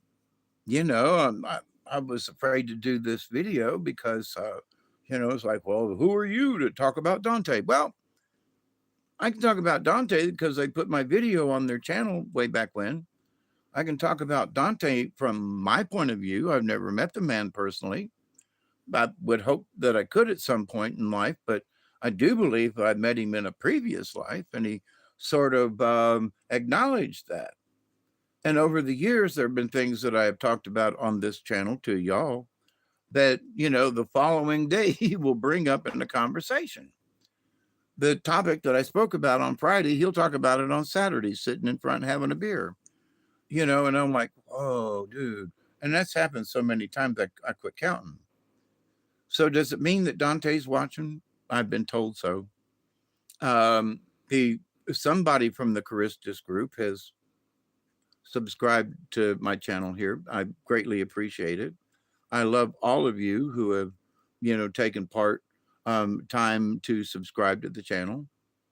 So I'm here to extend my faith to you. If you think that, things are gloomy, or, what are we going to do now? Or, I'm so worried and the world is coming to an end. No, the world ain't coming to an end. Not yet.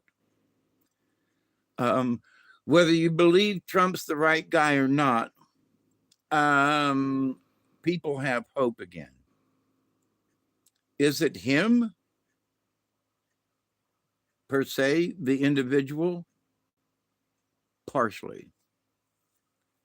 But it's all the other people. It's RFK Jr.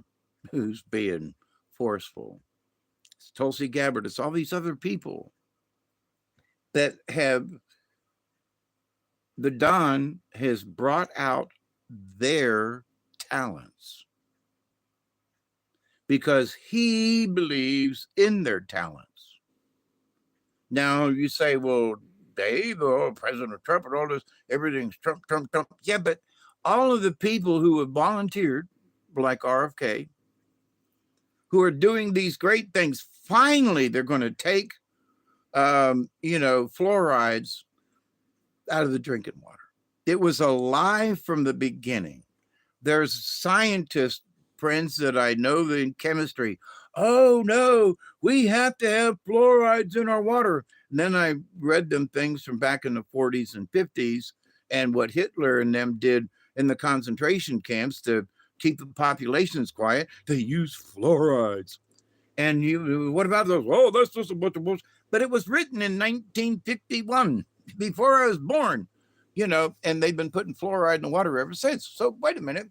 Thank God I live in the country with no fluoride. That's why I lost all my teeth. But why are you putting fluoride in toothpaste, especially for kids? Brush your teeth twice a day. So you put that fluoride in your mouth, which is absorbed straight into your freaking brain. You can use something as simple as baking soda. You wet your toothbrush and dip it into the baking soda and brush your teeth with baking soda. It's really nice and refreshing. And you get that pH balance thing with the baking soda in your mouth. Plus, it's not a carcinogen, like God forbid. But so, where do I have faith? I still have faith, whether or not our lieutenant has been blown to smithereens. I hope not. And that other miracles can happen. So has Dante passed? I don't know. Do they need him to be dead? Quite possibly. And it might be that, it needs to be that way until the end of the conflict or something, that, the lieutenant quietly goes back to the base and is now, delegating troops to go over here. And, the powers that be say, listen here, Lieutenant, we can't lose you. You almost got blown to smithereens. We're going to pull you back. We don't want you to stop, but we're going to pull you back. You can't go on the field anymore. You're going to have to stay back over here. And you can still direct stuff. You can still be working for stuff, but we got to do this on the QT because they almost took you out. Now that is sort of what I believe. I have no other information other than my intuition on stuff. Do I feel my intuition is good? Don't even want to go there. I'm just saying that to me, it feels like a, um, it's simply a possibility. That's all. So I've had people ask me, "Oh God, what if he's really dead? And what if it?" Listen, that's the lesson in this. We have to be able to continue on with the mission, regardless of what happened to our lieutenant. Do you still understand what the mission was? Yeah, we're all supposed to go to this village and we're all supposed to save everybody. And we're all supposed to do, then we go to the village and we save everybody, if that's what the mission was, right? Yeah, but the lieutenant, but okay, I'm going to miss him too. Honest.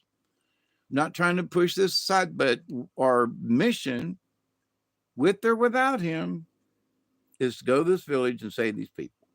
That's our mission. So let's go do it. Well, but we don't have the lieutenant. Doesn't matter. We know we go up this trail here. We know we hang to the left side of the river when we go so far.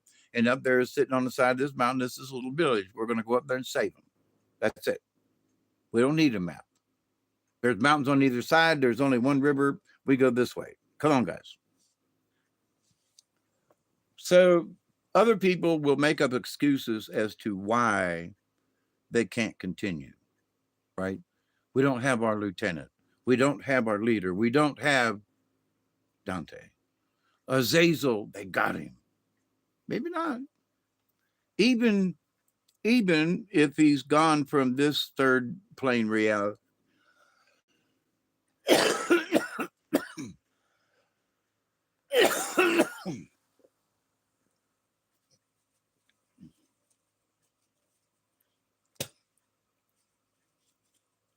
Now, this is for me. This is to me. I feel that, thank God, thank the goddess, thank the creator that I got to know who he was at all. I'm grateful for the lessons. I'm grateful for the videos, the hours and hours and hours of videos. And some of them I had to watch 2 or 3 times to try to understand. So, and I still got a bunch of questions right. They reconnected me. It's been 2 hours. So God bless. I didn't had no idea I could do this for 2 hours. I figured hour at best. I was going to wrap it up at an hour, but seemed like I needed to do part two. So here in part two, sort of going into part three in a way. Even though Dante may have been blown to bits and I'm not trying to make light of this, honest to God. In this lifetime, I still feel his presence in the big picture. Is he gone? Not to me. Is he gone from the 3D reality? Quite possibly. But to me, is he gone? No.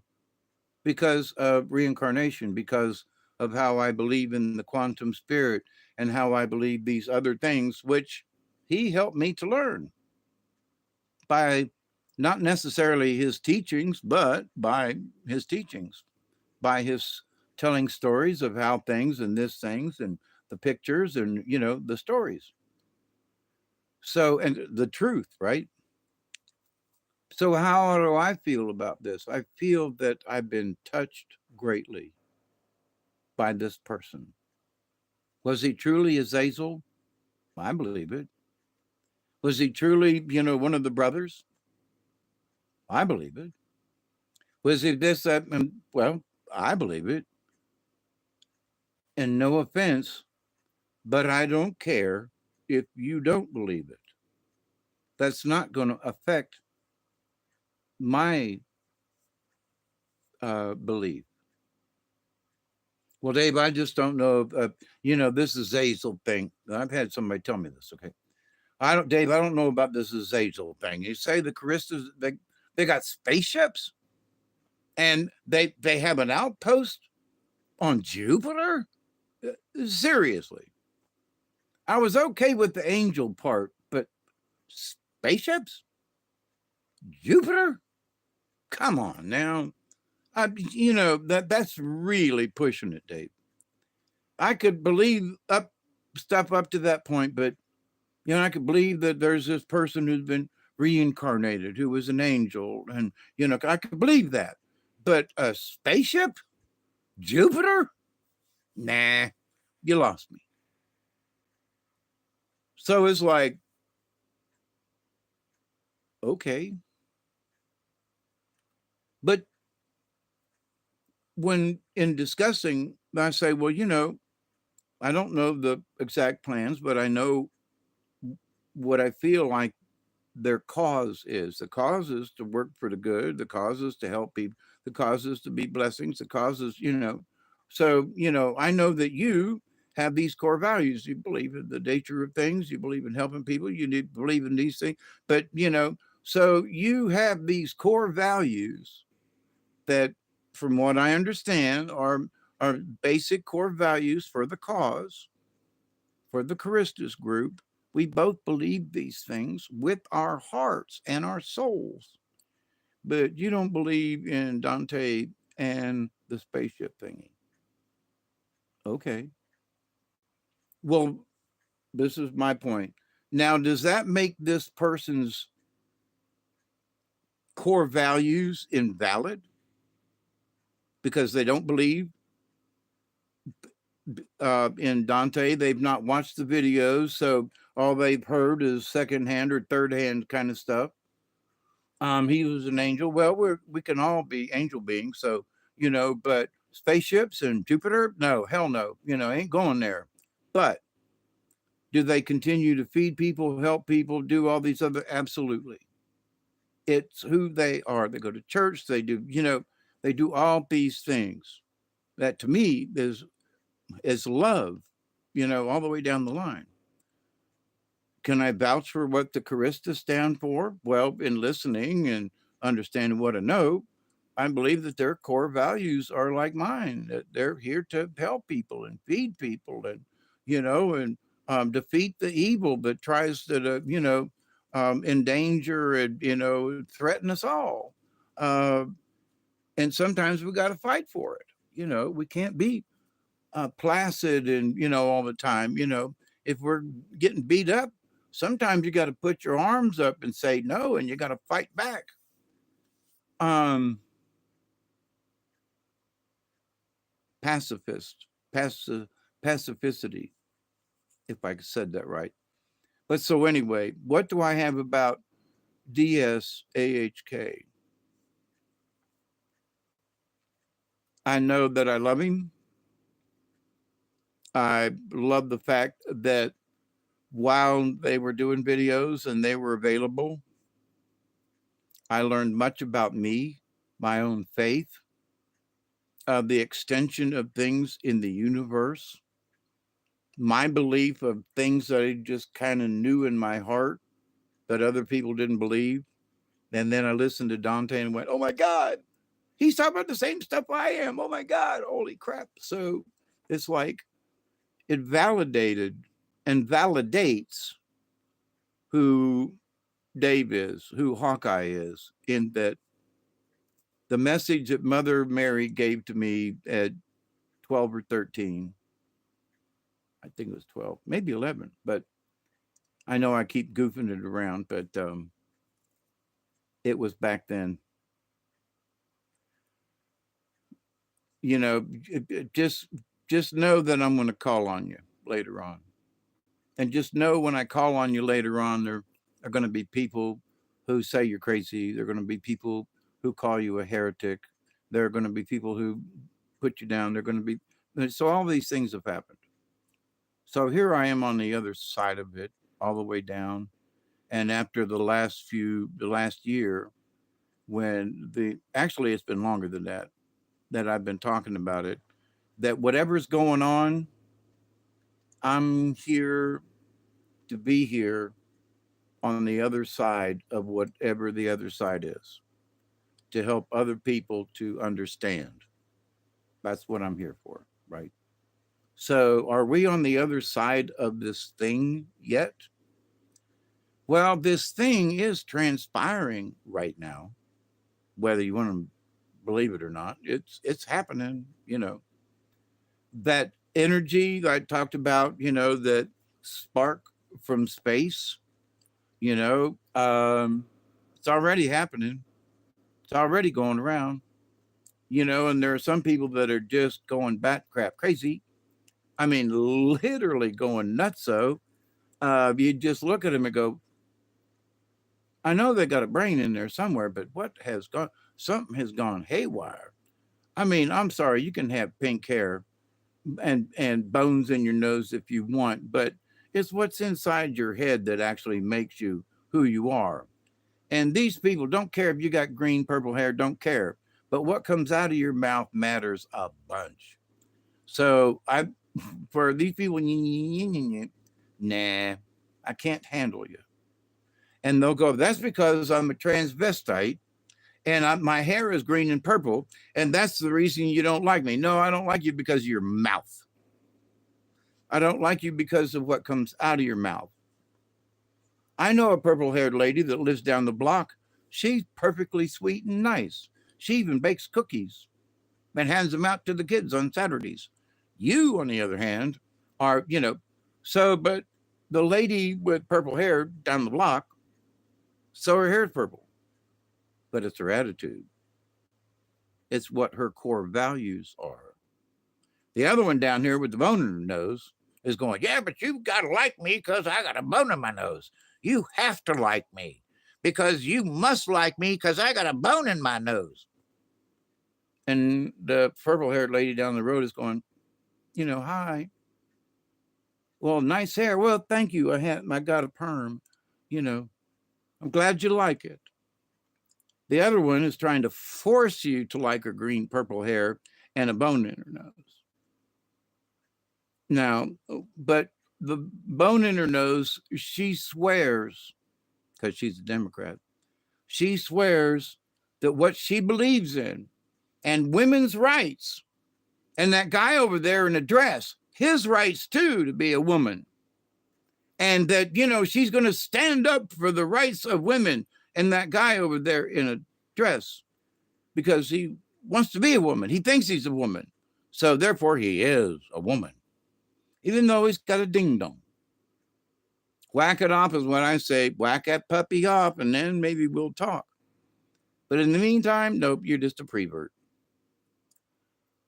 But for all women, now the purple-haired lady down the block, she's giving cookies out, oatmeal cookies, to the kids in the neighborhood who come by and mow her yard and help her work in the flower beds and stuff. And they generally like the lady with purple hair, not just because of the cookies, but because she treats them like people, right?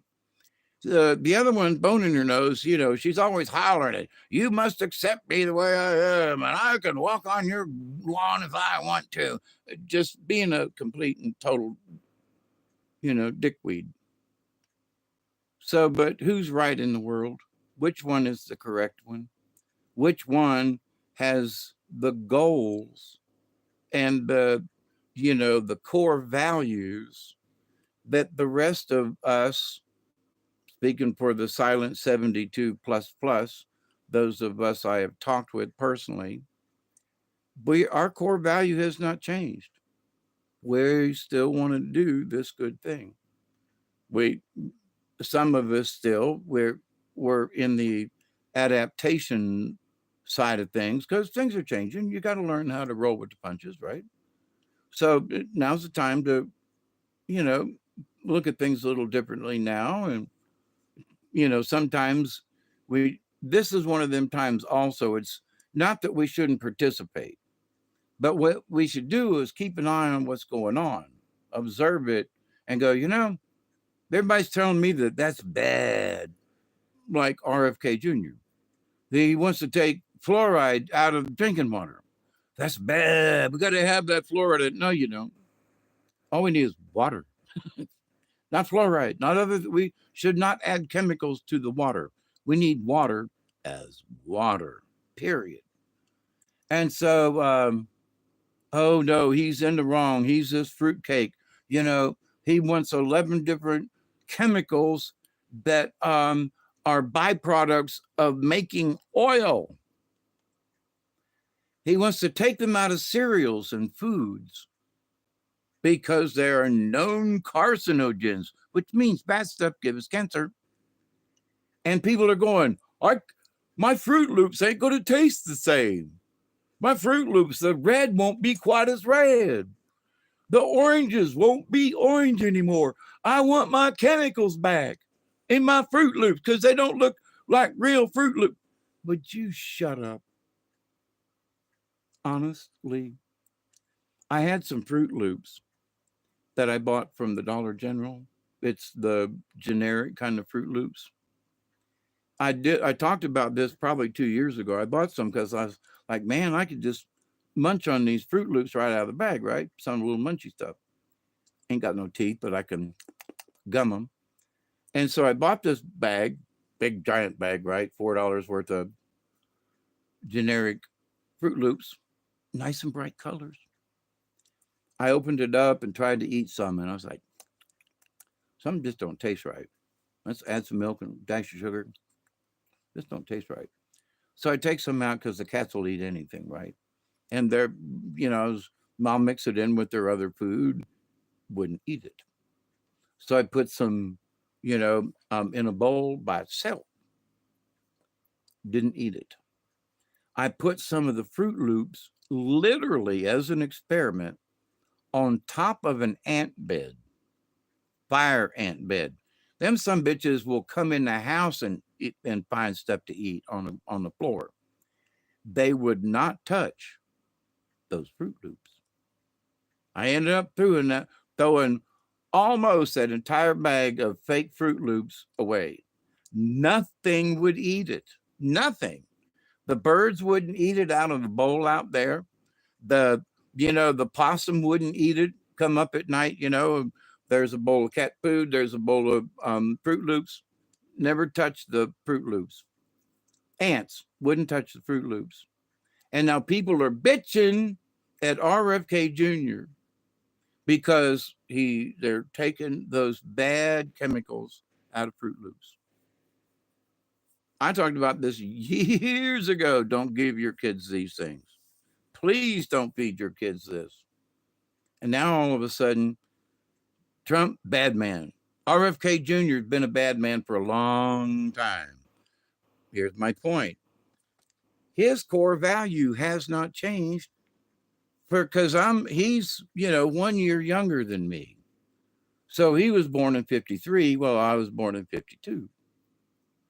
But I've known about the fluoride, and not Bobby Kennedy, but I've known about fluorides. I've known about these chemicals in the Fruit Loops. I've known about all these things. And then he comes on the scene, starts talking about them. Like me and a lot of other fellas, what's this got to do with this? Because our core values have not changed. That's my point. Our core values have not changed. Still against these chemicals that the ants won't even eat. And we're trying to feed it to our children who don't know any better. And then what about these things that, but that he's a kook. Yeah, but he was right. He's been right all along.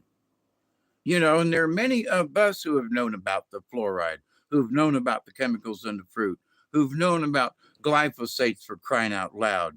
Roundup, Roundup, which they're still selling it at Home Depot. You walk in and bump over 5-gallon cans of Roundup.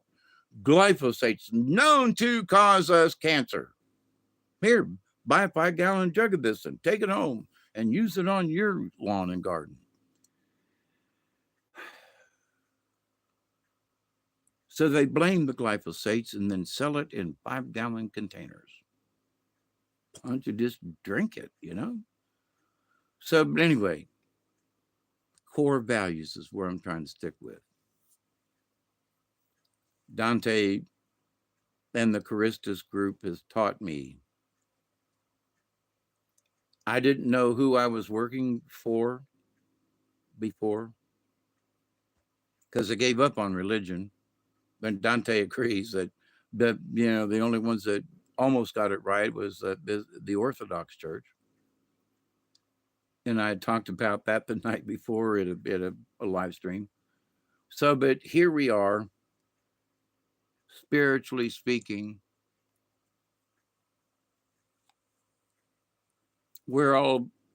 If we all believe in our core values still, well, we're still on track. I feel that I'm still working for the cause because my cause is to stick with my core values. So I don't have any contact with anybody other than my spirit guides. And they keep saying, Dave, keep the faith. Yeah, but what do I talk about? Tell everybody else. You got to keep your faith. Don't give up. There are other opportunities. Don't give up. Yeah, but Dante got blowed up. It does matter. We love him. We hate that it happened. But we can't give up our mission. And how many people, I've asked this question before, and it's a rhetorical kind of one. How many people have given up? Oh my God, Dante got blowed up. Now what are we going to do? Well, sit down, take a deep breath, have a smoke, drink a beer, and then get up and go back to work. We're going to take a pause for the cause. Salute. Cheers. But now let's get back to work. We don't give up the fight. We don't give up our core values. Well, I'm going to stop, feeding homeless people because he got killed. What? Yeah, I'm going to quit feeding homeless dogs and doing that because I don't care anymore. He got killed. Well, but you were working as a volunteer at the hospital. I don't do that no more. It's good. He got killed. What do I care? The bad guys are going to win. Are you sure? Well, he's not around. He got blowed up. So, I give up. I quit. You're going to give up? you're going to turn around and go back to the house? Yep. Did you lose your faith? No, I just don't see, I don't care. I don't see the plan anymore. I don't understand. He got killed, you know.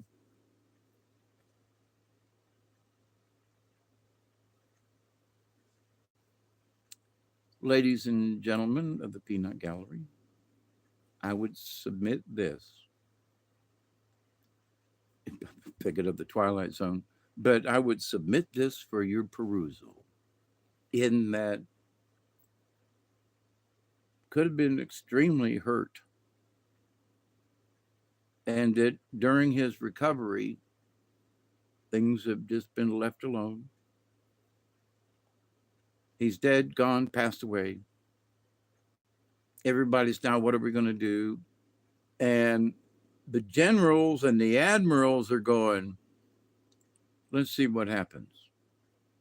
But Admiral, he got blowed up. I know. But let's see if the troops, let's see if that squad can continue the mission, or if we got to parachute somebody else in to rouse them and bring them together. Do we need to call in Arnold Schwarzenegger to come in, or um,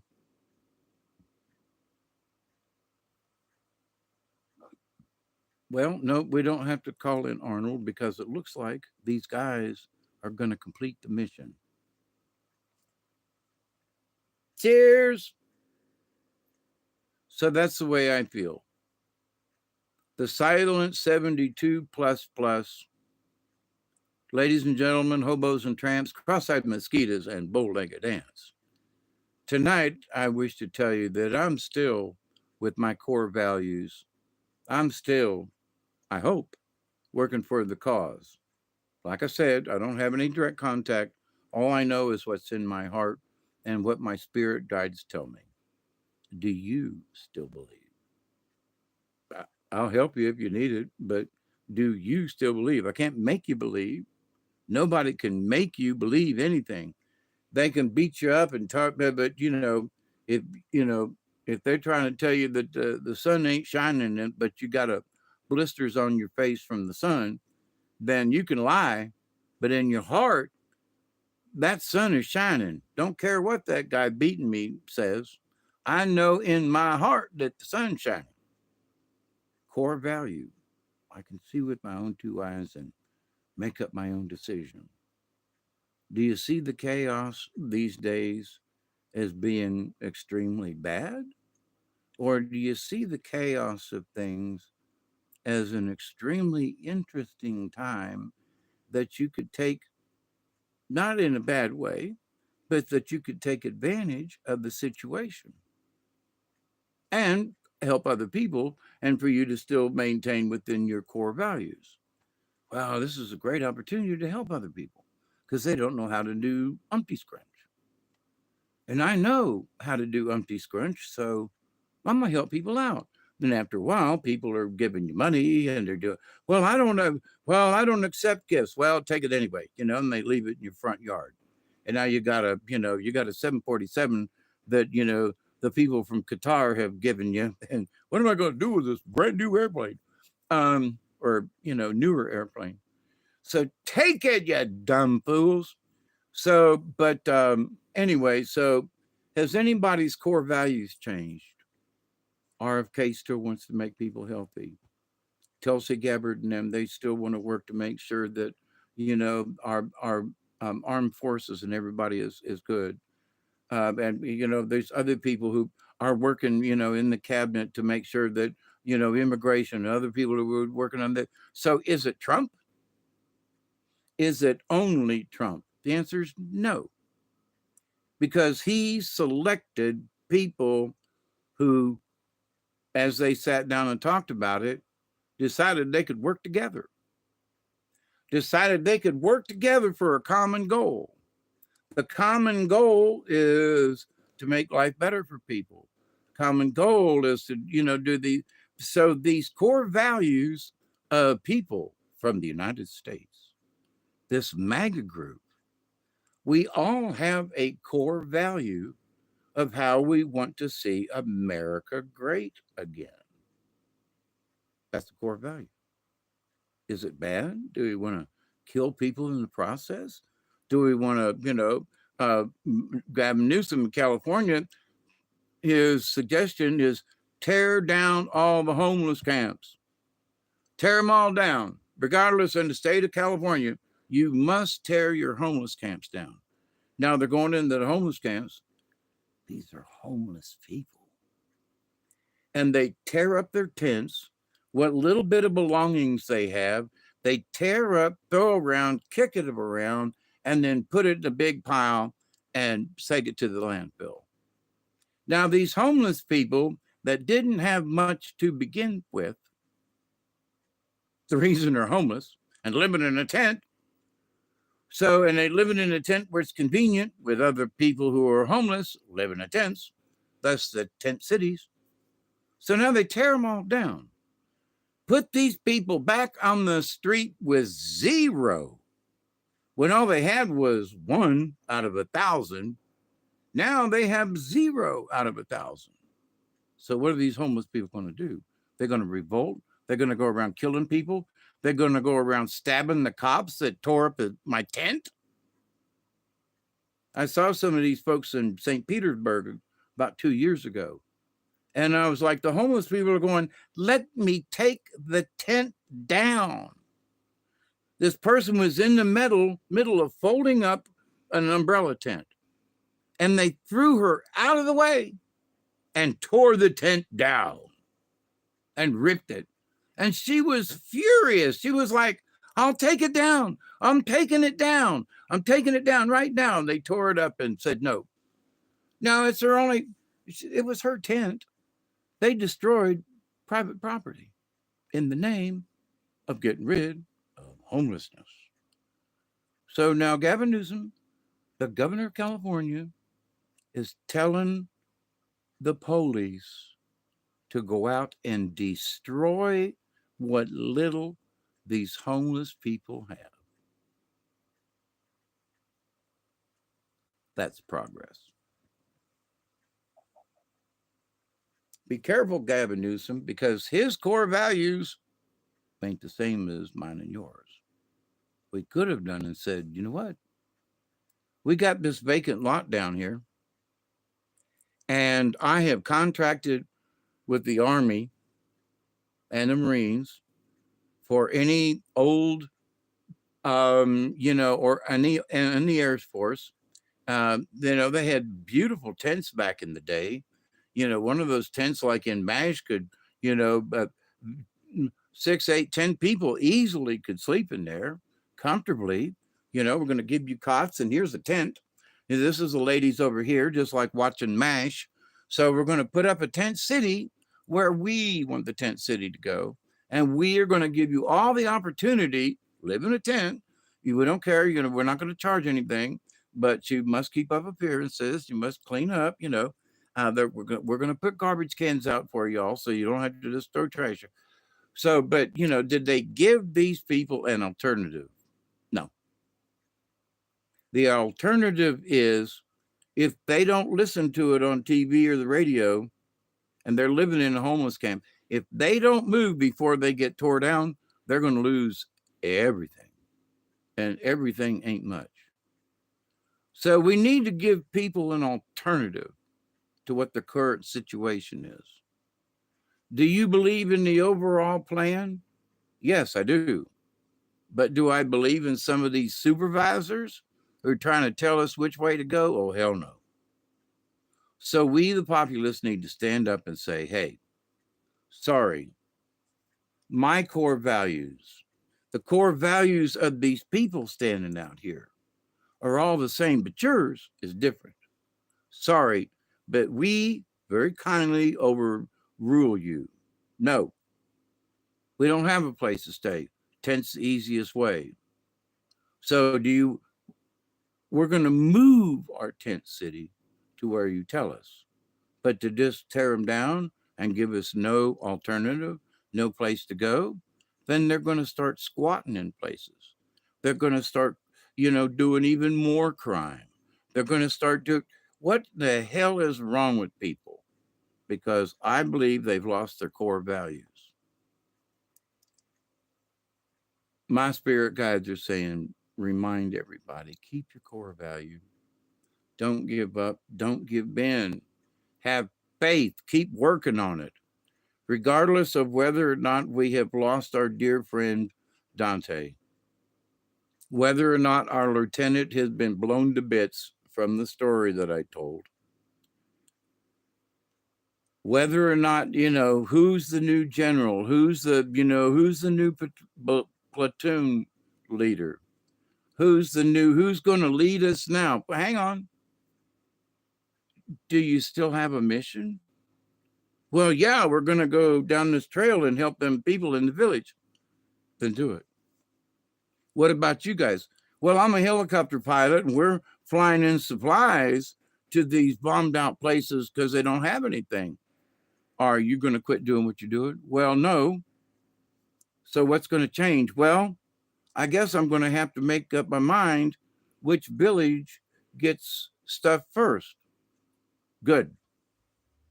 So now you're going to be the sergeant. Well, I've been around these villages. I know where stuff should go. Okay, so now you take over the job. You haven't given up the job.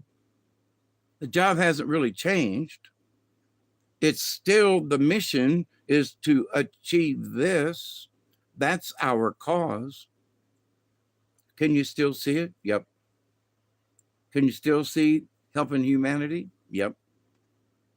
Do you still think it's a worthless cause? No. I believe humanity always has the opportunity. Sometimes they get dumber than a box of rocks. But I still see humanity still residing within humanity. Because a lot of people have become inhuman in this time. But there's still, in my humble opinion, there still is humanity within our population. So don't give up. Don't give in. Believe, believe, believe, believe. Have faith. Yes, it's going to get trying. Yes, it's going to get weird. And yes, you're going to scratch your head and go, I don't know what comes next. Until the next comes and you go, oh, I got experience. I know how to deal with this. I love you all. I've talked for 2 hours and 27 minutes and 36 seconds. And cheers. Hey, Steve, how you doing out there? Much love to you right back, Steve. I hope you're doing all right. Keep up the good work out there in Kansas. So I've talked about this enough. And if Dante's out there, we still love you. I can absolutely understand the idea of keeping it low, you know, keep it on the DL, So, and if not, I still believe that Dante's spirit is still within our reach, from the third dimension, fourth dimension, from the spirit side, from the quantum side. So, is he gone from this realm? I don't know. But I don't feel he's gone entirely at all. So have faith, my friends. Have faith. So this is Hawkeye Two Feathers, also known as David Knoll. Keep the faith. I continue to pray that each and every day, that each and every one of you will continue to learn how to accept and receive the knowledge, the healing, the wisdom, and the many blessings that really are out there in the universe. They're in the quantum field. All you got to do is learn how to understand it and accept it. You got to first believe that it exists, and then you have to accept it. And then as you accept it, you absorb that knowledge and go, So, my friends, be safe. I will see you as soon as next time comes. And For those you 72 plus, plus, plus, you know who you are. We miss our lieutenant. Yep. But we will stay on mission. Yep. Because that's our cause. Keep up the good work. And to the angel group that might be listening, I'm still out here working on it. If y'all got any suggestions, all you got to do is let me know. I'm listed in the book. So I will, in the meantime, I will continue to pray that each and every day, that each and every one of you will continue to learn how to accept and receive the knowledge, the healing, the wisdom, and the many blessings from our universe. Okay, my friends, till next time, keep it between the ditches. Be nice, be safe. Cheers.